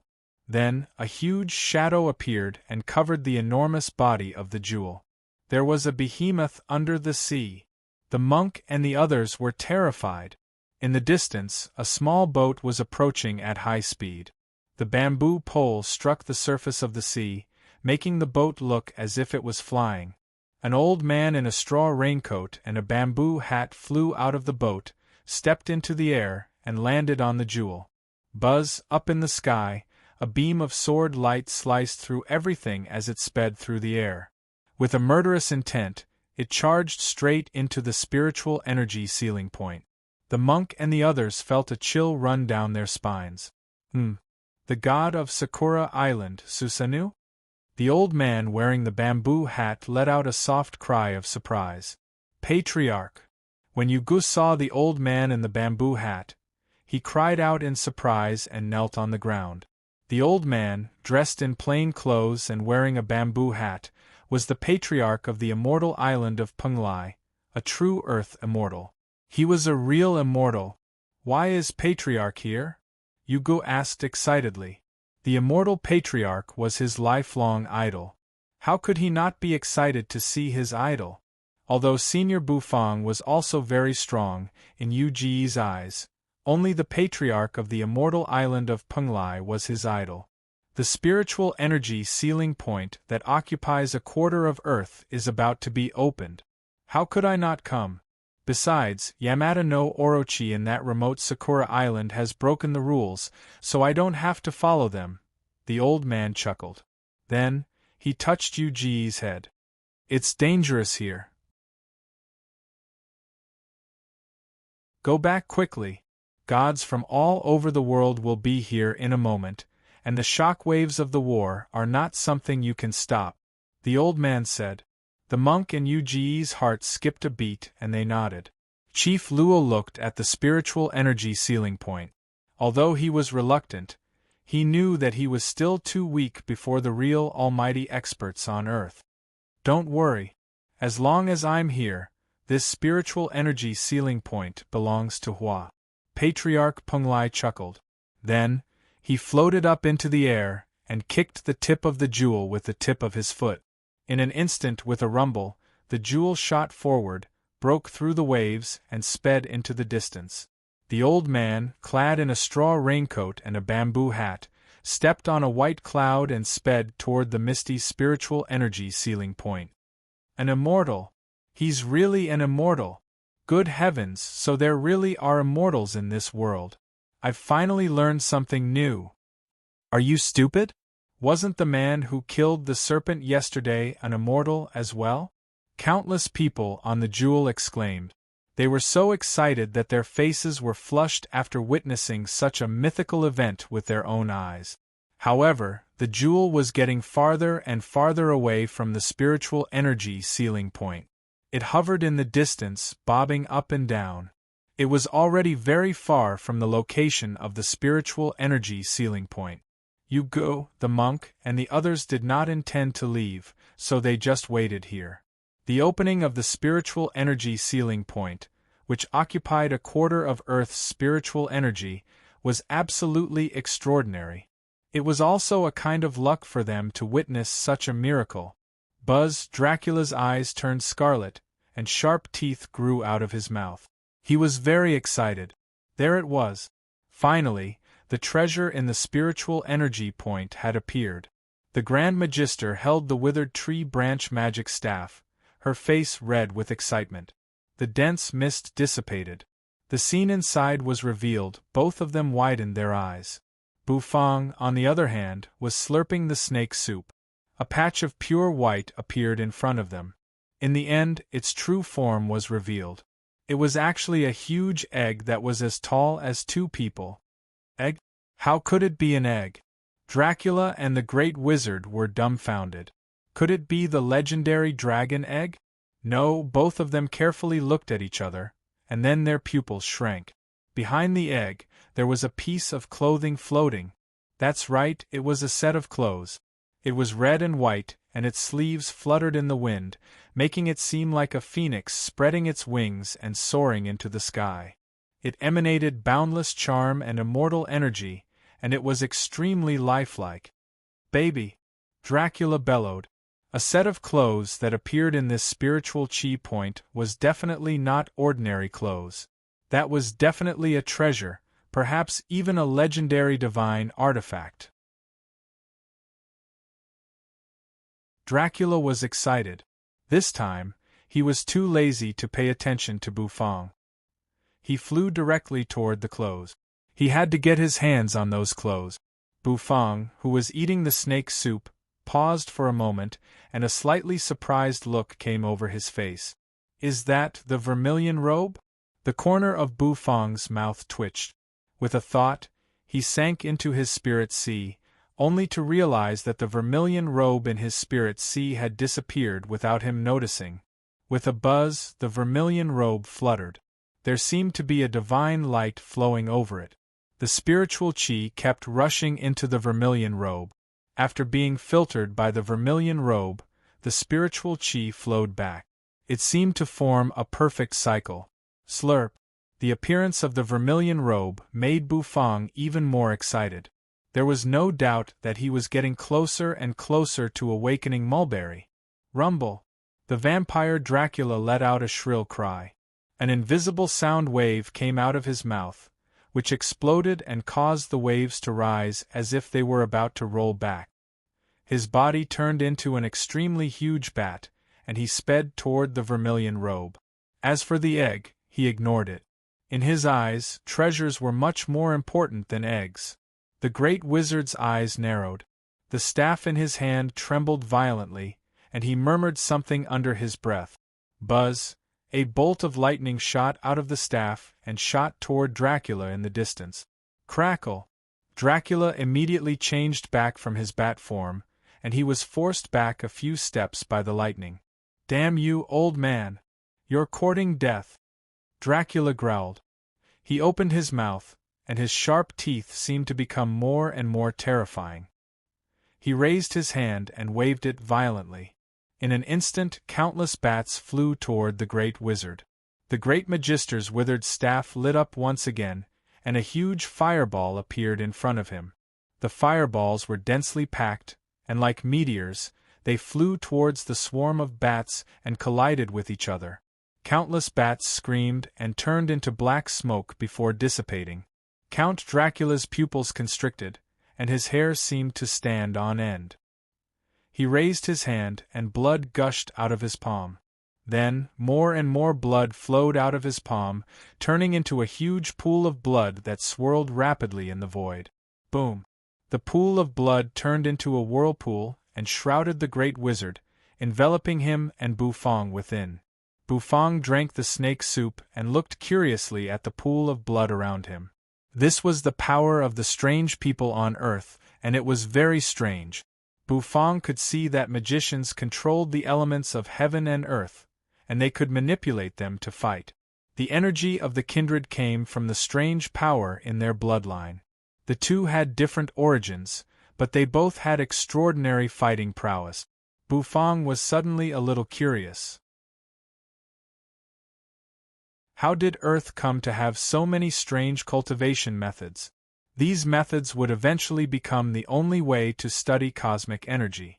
But it was amazing that a planet like Earth could give birth to so many different cultivation methods. Perhaps this was also one of Earth's secrets. The pool of blood had trapped the great wizard. Meanwhile, Dracula was approaching the vermilion robe at full speed. Bufang finished the last mouthful of snake soup. The corner of his mouth twitched slightly. After eating and drinking, it was time to move around. He was just worrying about having no clothes to wear when the vermilion robe appeared. As for a vampire, Bufang was eager to see it. Unfortunately, vampires can't be used as food like Yamata no Orochi. Bufang curled his lips and muttered. The great wizard, who was also in the pool of blood, widened his eyes and gave Bufang a strange look. Dracula was much stronger than Yamata no Orochi, and he still wanted to eat a vampire? Bufang nodded at the great wizard, who was stunned. The next moment, he was about to make a move. However, just as Bufang was about to make a move, a sharp sword energy seemed to cut through the air and slashed at him from outside the pool of blood, intending to kill him. How dare you kill Yamata no Orochi? Hua man! Give me your life! A cold voice rang out. Then, a sword fell from the sky like dawn. Bufang frowned. The great wizard's expression changed. First, he was shocked by the sword energy, and then, as if he had thought of something incredible, he turned to look at Bufang. Could it be that the meat in the soup just now was really the meat of Yamata no Orochi?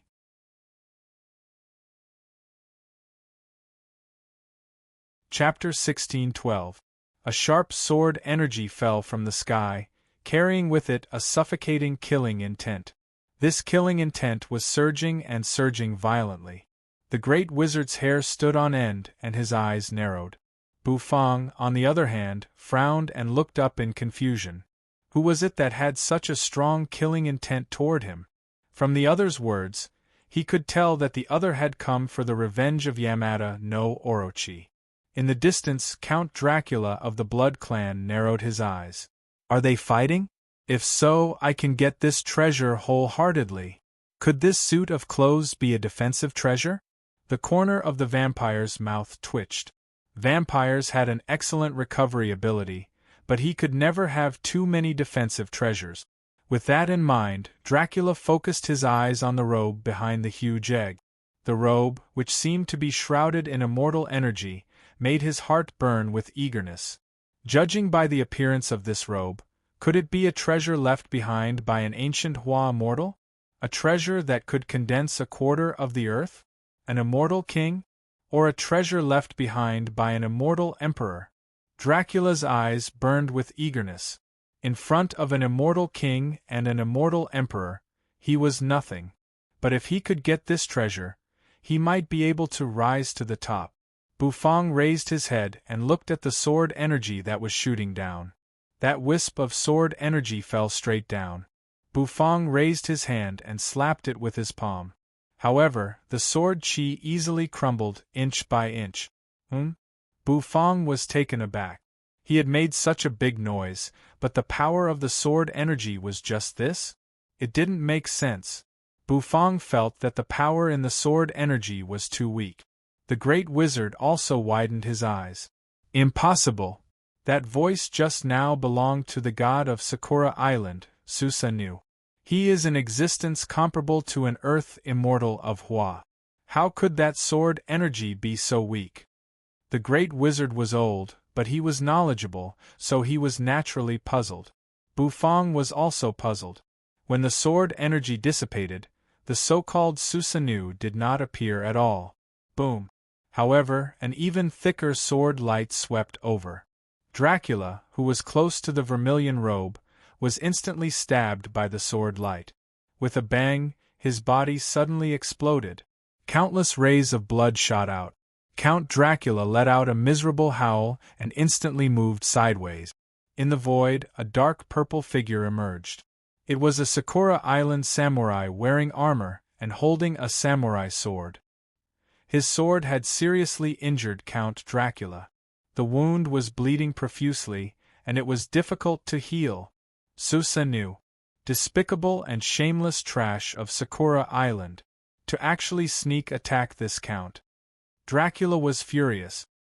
He had thought that Susanoo was targeting Bufang and the Grand Sorcerer, but it turned out that Susanoo's real target was him.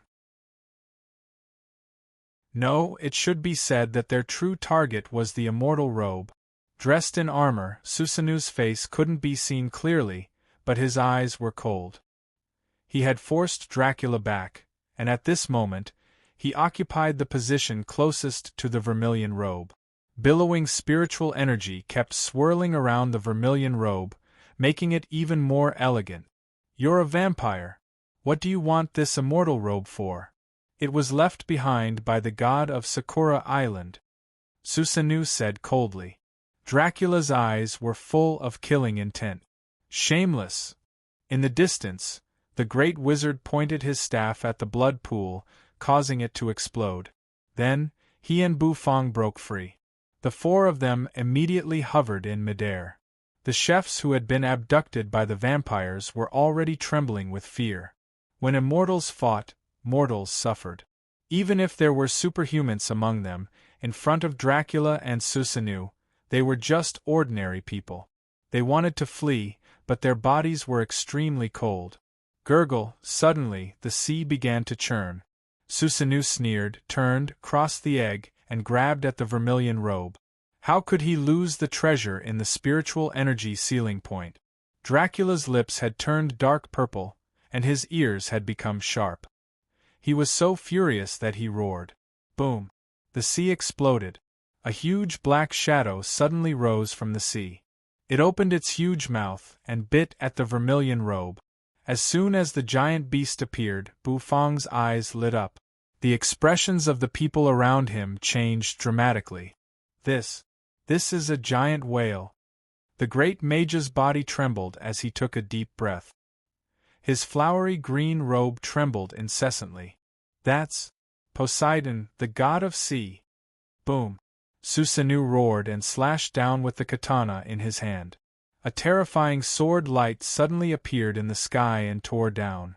The giant whale was forced back, and his figure was also sent flying far away. The katana in his hand was knocked away and fell into the distance. My sword of 10 punches. Susanoo's eyes narrowed. He turned to look at the giant whale. There, the whale was floating on the surface of the sea.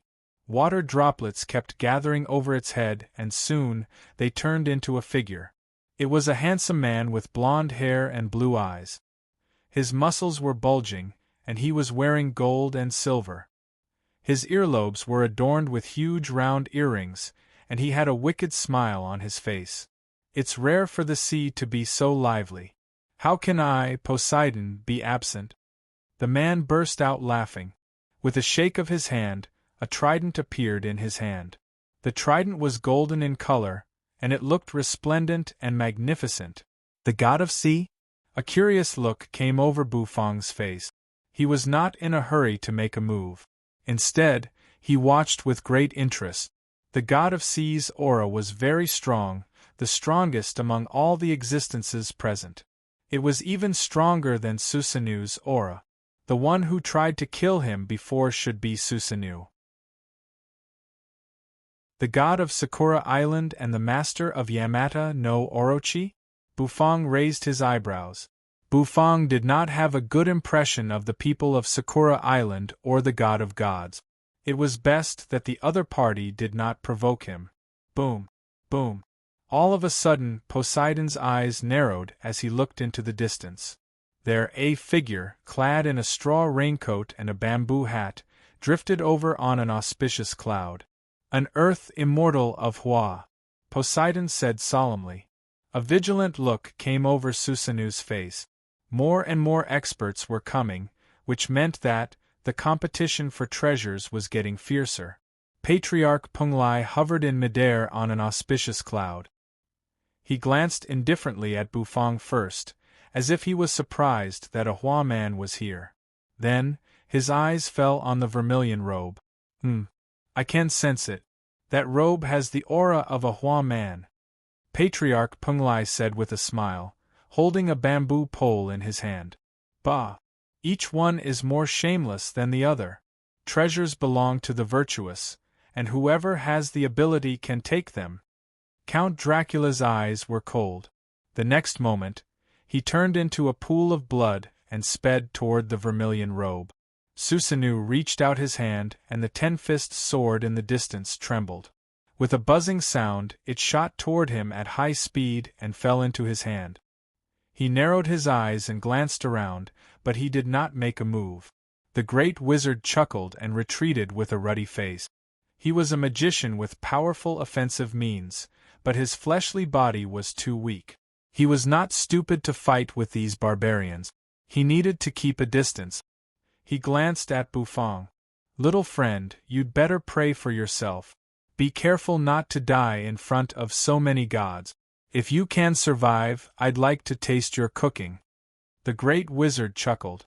Then, he waved his staff, and a shield emerged around him. A gust of wind blew over, and the great wizard floated into the distance. Patriarch Punglai glanced at Bufang, but he quickly looked away. In the distance, Count Dracula was approaching the vermilion robe at full speed. He was even about to reach out his hand. You're too impatient, Poseidon shook his head. Then, he grabbed the trident with one hand and pointed it in Dracula's direction. Boom! A column of water rushed up from the sea. As it rose, it kept condensing, trying to freeze Dracula's blood pool. Count Dracula reverted to his human form in a flash. Then, he reached out his claws. Countless bats flew out of his sleeves and bit at the ice column. The sound of explosions kept ringing out. Susanu made his move. With a slash of his knife, one half-moon slash after another flew toward Count Dracula. Damn it, you Sakura Island trash! Do I have a grudge against you? Count Dracula's eyes were turning red. Susanu had played tricks on him again and again. Count Dracula waved his hand. Immediately, a spinning blood pool flew out and collided with the knife energy. Boom! An explosion rang out, and blood splattered in all directions. Count Dracula staggered. Besieged by Poseidon and Susanu, the god of the sea, Count Dracula felt that the life of a vampire was shrouded in darkness. In the distance, Patriarch Punglai smiled faintly. His eyes narrowed under the bamboo hat. The next moment, with a shake of his hand, he grabbed the bamboo pole and threw it out. Then, he pulled out a shadow and slapped it hard on Dracula. Plumes of black smoke came out of his body. Count Dracula was so angry that he went mad. Then, he turned into a huge blood bat and sped into the distance. The four Earth Immortals were engaged in a fierce battle in an instant. In a flash, the battle had entered a white-hot stage. Rumbling filled the air, and terrible fluctuations shook heaven and earth. Outside, one after another, huge waves rushed out of the spiritual energy ceiling point.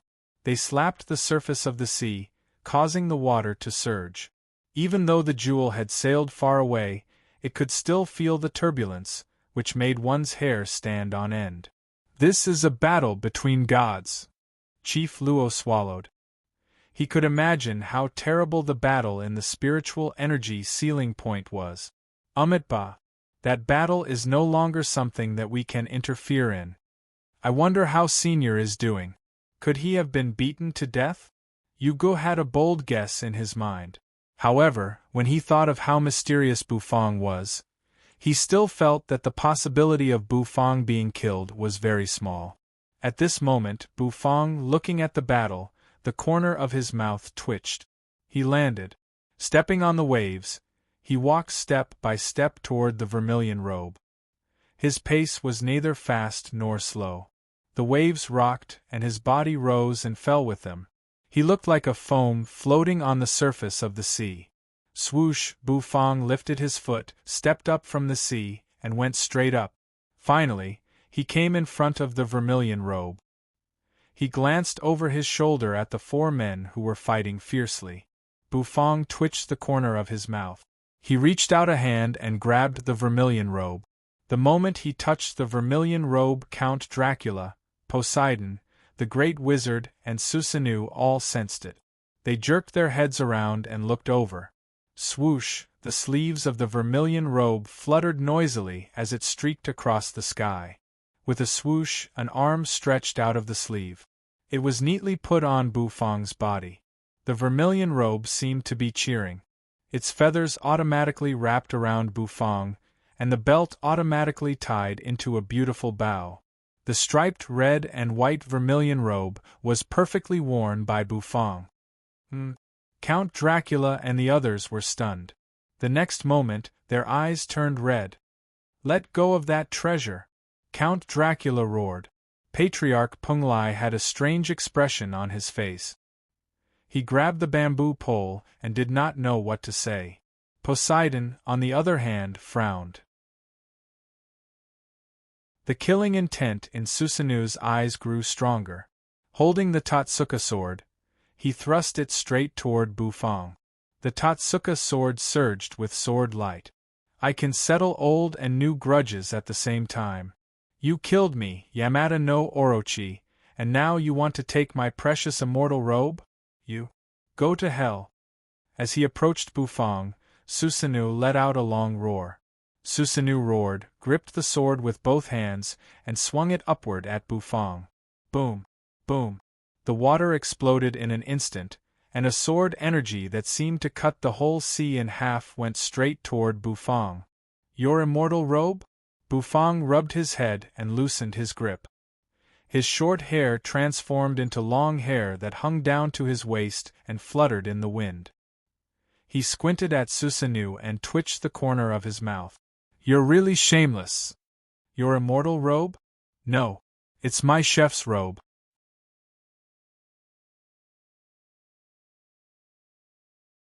Chapter 16:13. "This is my chef's robe," Bufang's calm voice rang out. Everyone present was slightly taken aback. "A chef's robe? That's an immortal robe. It's not a chef's robe." Susanoo sneered. His sword energy soared and shot toward Bufang, intending to cut Bufang in half. As the god of Sakura Island, his strength was comparable to that of an earth immortal of Hua, and his fighting prowess was extraordinary. This guy who stole the immortal robe must die. He would settle old and new grudges together. He had arranged for Yamata no Orochi to follow the jewel and wait for the right time. However, when he received the news, the great snake was killed. The man who killed Yamata no Orochi was none other than this young man in front of him. Bufang glanced indifferently at Susanoo. The sword energy streaked across the sky as if to cut the sea in half. Its power was very terrible. Stepping on the void, Bufang hovered in midair. He clasped his hands behind his back, his face calm. The sword energy came shooting toward him. Then, Bufang raised his hand, which was as translucent as jade, and threw it out quietly. As the sword energy approached, it stirred up a gust of wind. When Bufang's palm hit it, the sword energy exploded inch by inch. The surrounding sea exploded, causing the seawater to churn continuously. Die. Susanoo approached at high speed. The ten-fist sword slashed down toward Bufang's neck, intending to cut Bufang's head off. In the distance, everyone had different expressions. Count Dracula, on the other hand, sneered. He was in the most sorry state at the moment. After all, he was besieged by 3 people, and it was not easy for him to bear. But he was still upset that Bufang had taken the immortal robe. He felt inexplicably pleased to see Bufang killed. Poseidon's expression did not change. The great wizard sighed. Susanoo was an earth immortal, and Bufang might not be able to withstand the power of his sword. Patriarch Penglai frowned as well. Finally, he sighed. So many top cultivators did not make a move to snatch the immortal robe, but Bufang was the first to grab it. Bufang had brought this upon himself. As far as they were concerned, Bufang would definitely die. From the looks of it, this Chinese man had some fighting power and even killed Yamada no Orochi. However, Susanoo was much stronger than Yamada no Orochi. Rip! The air exploded and a sword slashed down, heading straight for Bufang. Bufang's eyes narrowed, then he flipped his hand. Suddenly, he grabbed the ten-fist sword that was slashing at him. The atmosphere froze in an instant. This is caught? Susanoo's eyes also narrowed. He seemed to be in disbelief. The Totsuken sword was extremely sharp and could cut through iron like mud. It was a godly sword like the Kusanagi sword. How could it be caught with one hand? Susanoo's eyes turned ferocious. I told you. It's my chef robe. Bufang's eyes were indifferent as he said coldly. The next moment, he exerted strength in his hand. Crack! Susanoo's pupils constricted to the size of a mung bean. Fine cracks densely covered the sword and continued to spread. In an instant, the cracks had covered the entire sword. Clang! Finally, under Bufang's great strength, the Totsuken sword exploded. Bufang crushed it with his bare hands, turning it into broken pieces that filled the air. Bufang's face was expressionless. The broken pieces of the Totsuken sword flew past. Susanoo's face could not be seen clearly, but his fear could be seen. In the distance, the crowd was shocked as well. Dracula's schadenfreude came to an abrupt halt. Patriarch Penglai's eyes lit up. Poseidon, the god of sea, gave a soft cry of surprise as if he did not expect things to turn out this way. How is this possible? The debris seemed to have become very slow, which made Susanoo feel a little frightened. Rumble! Susanoo exploded in an instant and retreated to the distance. He stared warily at Bufang. He only knew that Bufang had killed Yamada no Orochi, but he did not know Bufang's real strength. Who is this young man? Is there such a young earth immortal among the Huachi cultivators? Patriarch Penglai was puzzled. Everyone was puzzled by Bufang's identity. Bufang crushed the Totsuken sword as if he had done something insignificant. He patted the vermilion robe and smoothed out the creases. The next moment, Bufang walked toward Susanoo step by step. Bufang rose into the air. He approached at high speed. Soon, he was in front of Susanoo. The vermilion robe was taken away by Bufang. Suddenly, the reversed flow of spiritual chi surged into the huge egg. No one noticed that the egg seemed to have begun to emit a radiance. Susanoo had lost the Totsuken sword, but he did not want to give up. He clenched his fist and threw a punch at Bufang. As a god, he had rich fighting skills. Even without the Totsuken sword, his fighting prowess was still outstanding. However, facing Susanoo, Bufang did not dodge at all. Instead, he met him head-on. Susanoo threw out a punch, and Bufang threw out a punch as well. Bam! Their fists collided. The armor on Susanoo's arm burst into pieces as if it had been minced into pieces, scattering all over the ground. His body staggered backward, and his expression changed drastically. Bufang threw another punch, and Susanoo could only raise his fist to fight back. Bam! With another punch, Susanu's armor shattered once more. Bufang did not have a good impression of Susanu to begin with, so he kept attacking. Susanu was beaten to a sorry state, as if he was a drowning dog. Bufang did not pay attention to any skills in fighting. He simply crushed Susanu. He felt as if he had been pinned to the ground and beaten hard. Count Dracula could no longer laugh. It turns out that this chef has been pretending to be a pig to eat a tiger. If he can suppress Susanu, does that mean he can suppress me as well? The people of Hua are really despicable. They said they won't fight for the spiritual energy seal, but they actually sent 2 Earth Immortals to fight for it. Susanu was a little angry. He was a god, and he had never suffered such a loss. He raised his head, and his eyes burst with a red color. Bufang reached out a hand and grabbed Susanu's helmet. Then, he exerted force with his fingers. Susanu roared furiously. His helmet exploded, and he retreated at top speed. The corner of Bufang's mouth twitched slightly. Then, he swung his hands at his waist, and the vermilion robe fluttered behind him. Then, Bufang raised his leg and kicked Susanu in the chest. Rumble!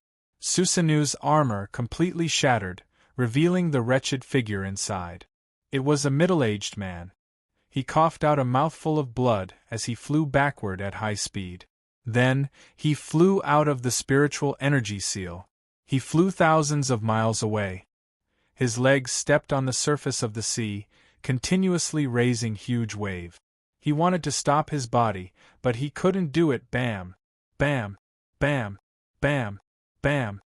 He could not stop himself, and his body tumbled in the sea like a ball. On the jewel, the monk, Yugo, and the others were dumbfounded. They did not expect that someone would fly out of the spiritual energy seal.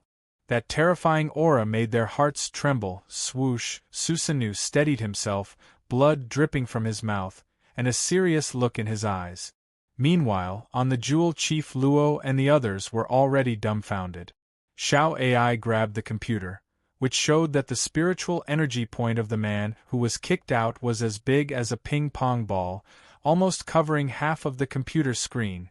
This showed that the strength of the man who was kicked out was extremely terrifying. A Hua man, Susanu's eyes burst with cold, killing intent. He glanced over his shoulder at the jewel. Then, he grinned and wiped the blood from his mouth. He raised his hand. Rumble! A stream of dark purple energy fell from the sky. The jewel shook violently, and all the people in the cabin were thrown out involuntarily. Susanu's body was covered with a layer of dark purple energy. The dark purple energy spread out, as if it had turned into silk threads, binding the figures one by one. Without exception, all of them were Hua men. Damn you! Susanu's eyes were cold. Susanu's eyes were ice-cold. The immortal robe is mine, it's all mine. For a moment, the atmosphere was somewhat quiet and strange. The fact that Susanu was knocked flying away by Bufang with such ease was a huge blow to their worldview. Bufang, however, did not take it seriously. The vermilion robe he was wearing gave Bufang a sense of ease and fulfillment. Spiritual energy swirled around him, as if it was scouring Bufang's body. Speaking of scouring spiritual energy, Bufang jerked his head around to look. There, without the vermilion robe, spiritual energy was pouring into the huge egg. Bufang narrowed his eyes. If his guess was right, Mulberry, the vermilion bird's artifact spirit, is sleeping in this huge egg. Is it going to wake up? Bufang suddenly felt a little excited. The awakening of the artifact spirit meant that the god of cooking set was approaching perfection. The corner of Bufang's mouth twitched slightly as he looked forward to it. Crack! After a large amount of spiritual energy was poured into the egg, a fine crack appeared on the eggshell. As soon as it appeared, it seemed to attract everyone's attention. Poseidon, Count Dracula, and the others also noticed the huge egg. They were so attracted by the immortal robe that they had forgotten about this mysterious egg. Could it be that this egg is also a treasure? Or rather, What kind of creature was being bred in this giant egg? Count Dracula was excited once again. It turned into a pool of blood and flew towards the huge egg, wanting to snatch it away. Poseidon was a little tempted as well. However, they were all watching from the sidelines. Patriarch Penglai, on the other hand, looked much more serious. With his hands clasped behind his back, Bufang stood in midair. He stared at the cracks on the eggshell, which kept spreading. The pool of blood approached with a strange cry. Bufang furrowed his brows and lightly punched the blood pool. It's useless. Physical attacks are ineffective against my blood pool. Count Dracula was having a good time. Physical attacks were ineffective against him. However, Bufang's punch landed on the pool of blood. Count Dracula felt his heart skip a beat. The next moment, he was pulled out of the pool of blood. A loud bang rang out. Count Dracula was sent flying backward. Half of his eye was swollen and bruised. How is this possible? At that moment, Count Dracula felt a supreme power, and he could not help but withdraw from the state of the blood pool. Let's attack together. This guy has snatched the immortal robe, and now he wants to take the egg for himself. How can we tolerate this? Count Dracula stomped his feet in anger. Poseidon did not hesitate any longer. He struck at once. It was one thing for the immortal robe to be taken away by Bufang, but the fact that the egg could cause spiritual energy to flow backward was enough to show that it was extraordinary. Naturally, he could not let the egg be taken away. He swung the trident in Bufang's direction. Seawater surged into the sky. Bam! The giant whale leaped out of the sea, opened its mouth, and swooped at Bufang. The whale, which was even larger than the jewel, leaped out of the sea. It was a very shocking and visually impactful sight. The great wizard sighed softly. Holding the staff, his hair and beard fluttered as he waved it in the air and recited an incantation. Buzz then, he pointed the staff in Bufang's direction. In an instant, seawater rolled up and condensed into a huge water giant. Each of the giant's hands held a giant hammer. Together with the giant whale, they hammered at Bufang. Patriarch Penglai narrowed his eyes. Although Bufang was a Hua man, he did not want to give up such an opportunity. With a flip of his hand, he slapped the bamboo pole. The pole immediately shot out, whistling through the air toward Bufang. For a moment, the attacks of 3 Earth Immortals arrived. Crack! The cracks on the eggshell widened again. Bufang raised his eyebrows slightly. He stood with his hands clasped behind his back.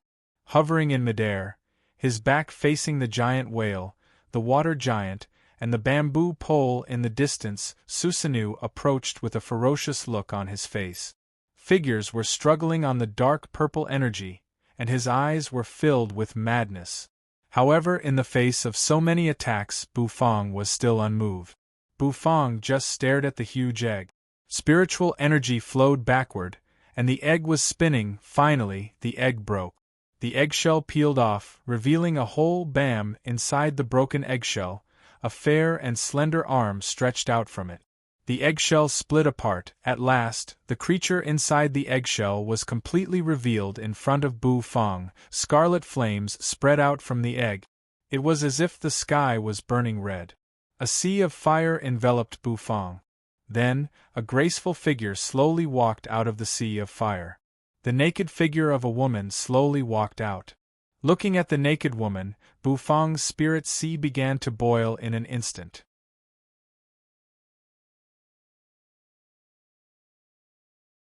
Chapter 16:14. Only Bufang could see the naked figure. It was a woman. She was stark naked and fair as she walked out of the flames. Her fiery red hair spread out, and her face was extremely beautiful. There was grace, elegance, and even a hint of arrogance on her face. This woman's beauty was like a blazing flame, like a hand clutching one's throat. As the woman approached, it became more and more suffocating, more and more alluring. The scarlet flames were flowing around like birds that were fluttering in the air. The flame lingered around the woman's body, covering the private parts of her beautiful, jade-like body. However, it was precisely this that made the woman even more alluring. The soles of her feet were fair and sparkling, as if they were made of milky white jade that had been carefully polished. The woman came out of the eggshell, walking out of the flame. She seemed to represent the raging flame, the flame that could burn everything. Time seemed to have come to a standstill at this moment. Bufang, wearing the vermilion robe, looked indifferently at the woman who had broken out of the eggshell and was walking slowly in the distance. Fusang, the vermilion bird? Bufang was bewildered, a little suspicious in his heart.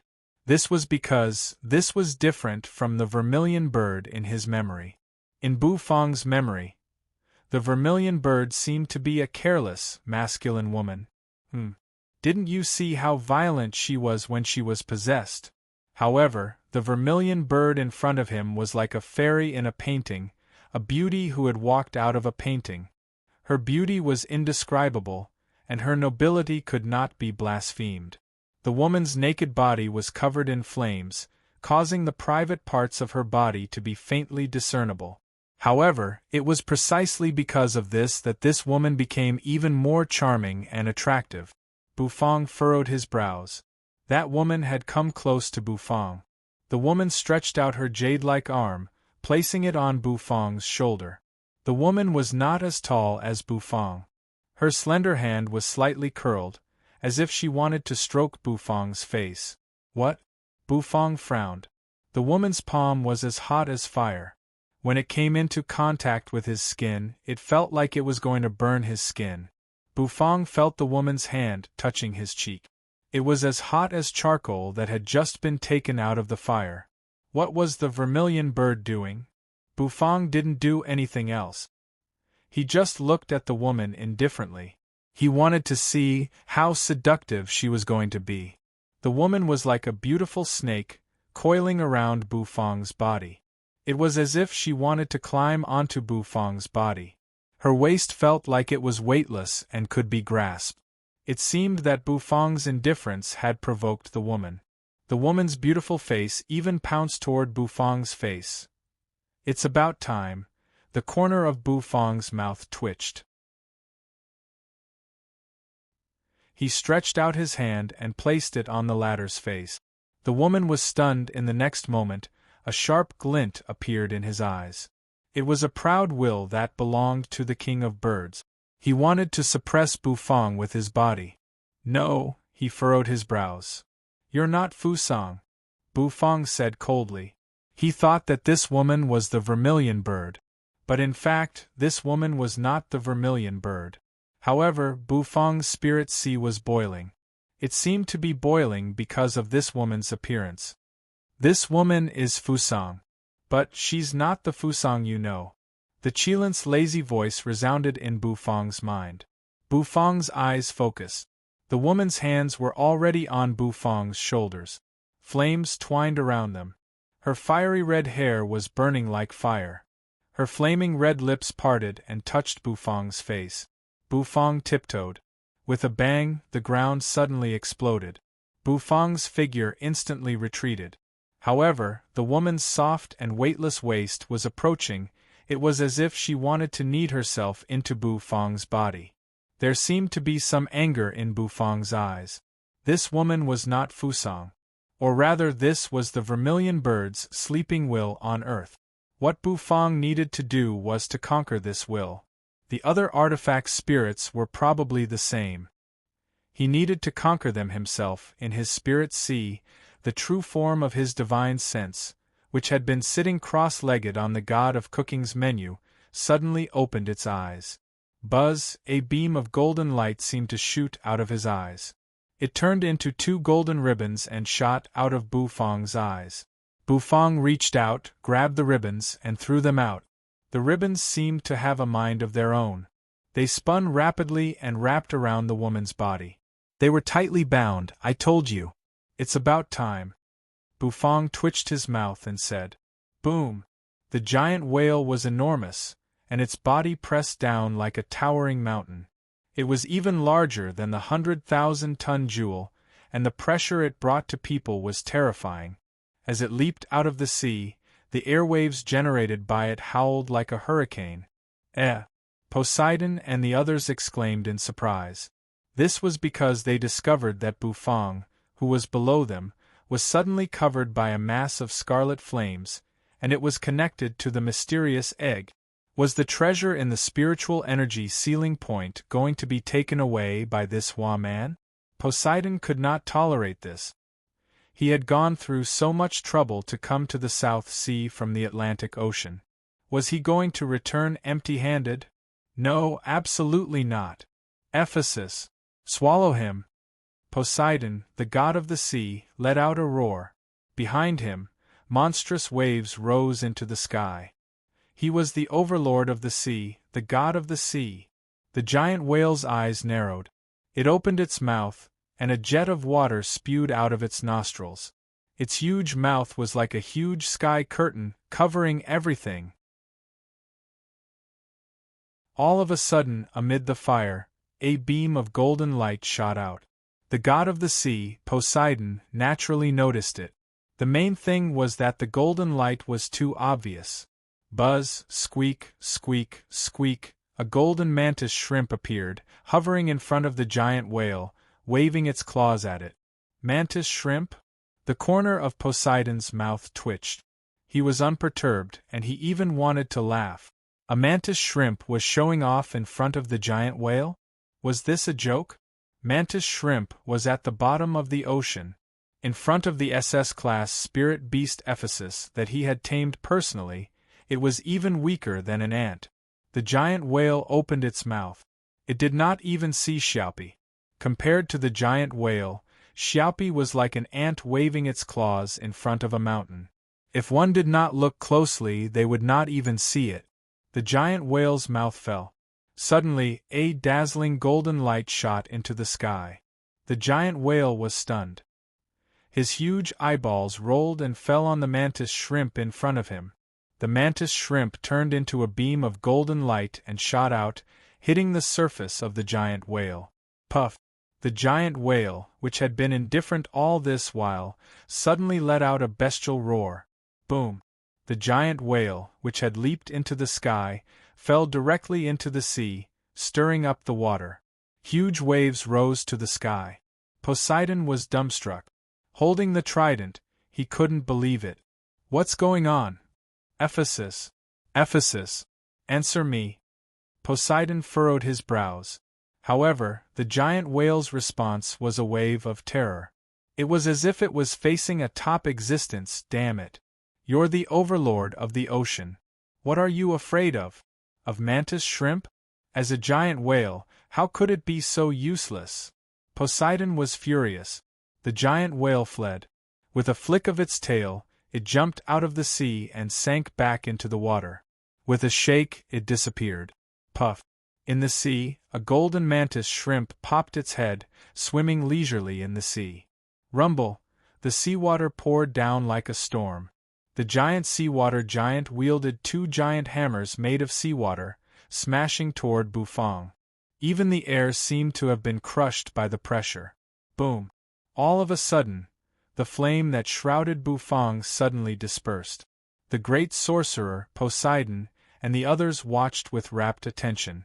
There, the flame disappeared, revealing Bufang and a red-haired woman in a bathrobe. That woman was charming and beautiful, like a goddess in the legends. Of course, that wasn't the focus of their attention. It was. Who was that woman? Bufang had bound that woman. Frowning, looking at the giant seawater giant wielding two giant hammers, facing the giant hammers, Bufang reached out his arm. Boom! The giant hammers smashed down. Viciously, they hit Bufang's palm. Boom! A loud sound rang out. The entire sea churned, invisible waves of air scattered. The magic that the great sorcerer could cast could even be at the forbidden level. Without a doubt, this seawater giant was a forbidden-level spell. At least, this spell completely drained the great sorcerer's magic power. All of a sudden, the great sorcerer's eyes shrank. His green robe trembled. Because he was shocked to find his forbidden spell, the seawater giant, was slowly shaking. A streak of silver light, like a small silver snake, drilled out of Bufang's palm. It drilled into the seawater giant's body. The moment it drilled in, the seawater giant began to evaporate. Slowly, it completely evaporated. Just for a moment, the seawater giant was turned into water vapor, disappearing without a trace. At this moment, the great sorcerer saw it clearly. That small silver snake was not a small snake. Instead, it was a silver flame. That flame fell into Bufang's palm, quietly burning. Looking at that flame, the great sorcerer felt a strong sense of death. It was as if that flame was enough to kill him. Only now did the great sorcerer realize how terrifying Bufang was. Swoosh! A bamboo pole shot toward him from a distance. Vibrating at a high frequency, it kept approaching Bufang. Bufang narrowed his eyes. The moment the bamboo pole approached his body, a cracking sound was heard and it broke into pieces, turning into densely packed and fine bamboo strands. Each of them was shrouded in immortal energy, exuding supreme terror. Patriarch Penglai's means were absolutely amazing. Bufang was not in the mood to play with these people now. He felt a headache coming on. Looking at the charming woman who kept struggling beside him, for a moment, he was confused. She was indeed a sleeping artifact spirit, but judging from her appearance, she did not seem to be Mulberry. Instead, she was another meaning of Mulberry. According to Qilin, what he needed to do was to conquer the artifact spirit. Patriarch Penglai focused his eyes. He seemed to be in disbelief, because the bamboo threads, which kept approaching, were hovering in the air in front of Bufang, unable to get any closer. This move frightened Patriarch Penglai. Tied up by the divine sense threads, Vermilion Bird struggled. The flames could not burn these divine sense threads, so she felt a little wronged. Blinking her big eyes, she stared at Bufang. She whimpered, feeling a little wronged. The corner of Bufang's mouth twitched. Big sister, you're on my side, his divine sense trembled. The hovering bamboo threads instantly lost control. Swoosh, swoosh, swoosh. Only then did Patriarch Penglai breathe a sigh of relief. This is more like it. If this Hua boy can control my attack without doing anything, what cultivation base does he have? A human immortal? Or a heaven immortal? Bam! Bam! All the bamboo threads that stabbed into Bufang's body broke. But Patriarch Penglai did not care. After all, Bufang was wearing an immortal robe, which had an invincible defense. It seems that this boy's strength is about the same as mine. When did such a genius appear in Hua? Is he a genius from Kunlun? Patriarch Penglai's eyes flickered. Compared to him, the genius from the immortal island of Penglai was really useless. Senior, Patriarch, help! Just when Patriarch Penglai was thinking in the distance, a miserable shriek like that of a pig being slaughtered rang out. Uge's shriek rang out across the sea. Both Bufang and Patriarch Penglai paused and turned to look. There, shrouded in dark purple energy, Susanoo had imprisoned all the Hua people on the jewel and was approaching them step by step on the waves. You're tuning in to the Phoenix Knights YouTube channel. Don't forget to subscribe and join us on this journey to catch the most captivating stories.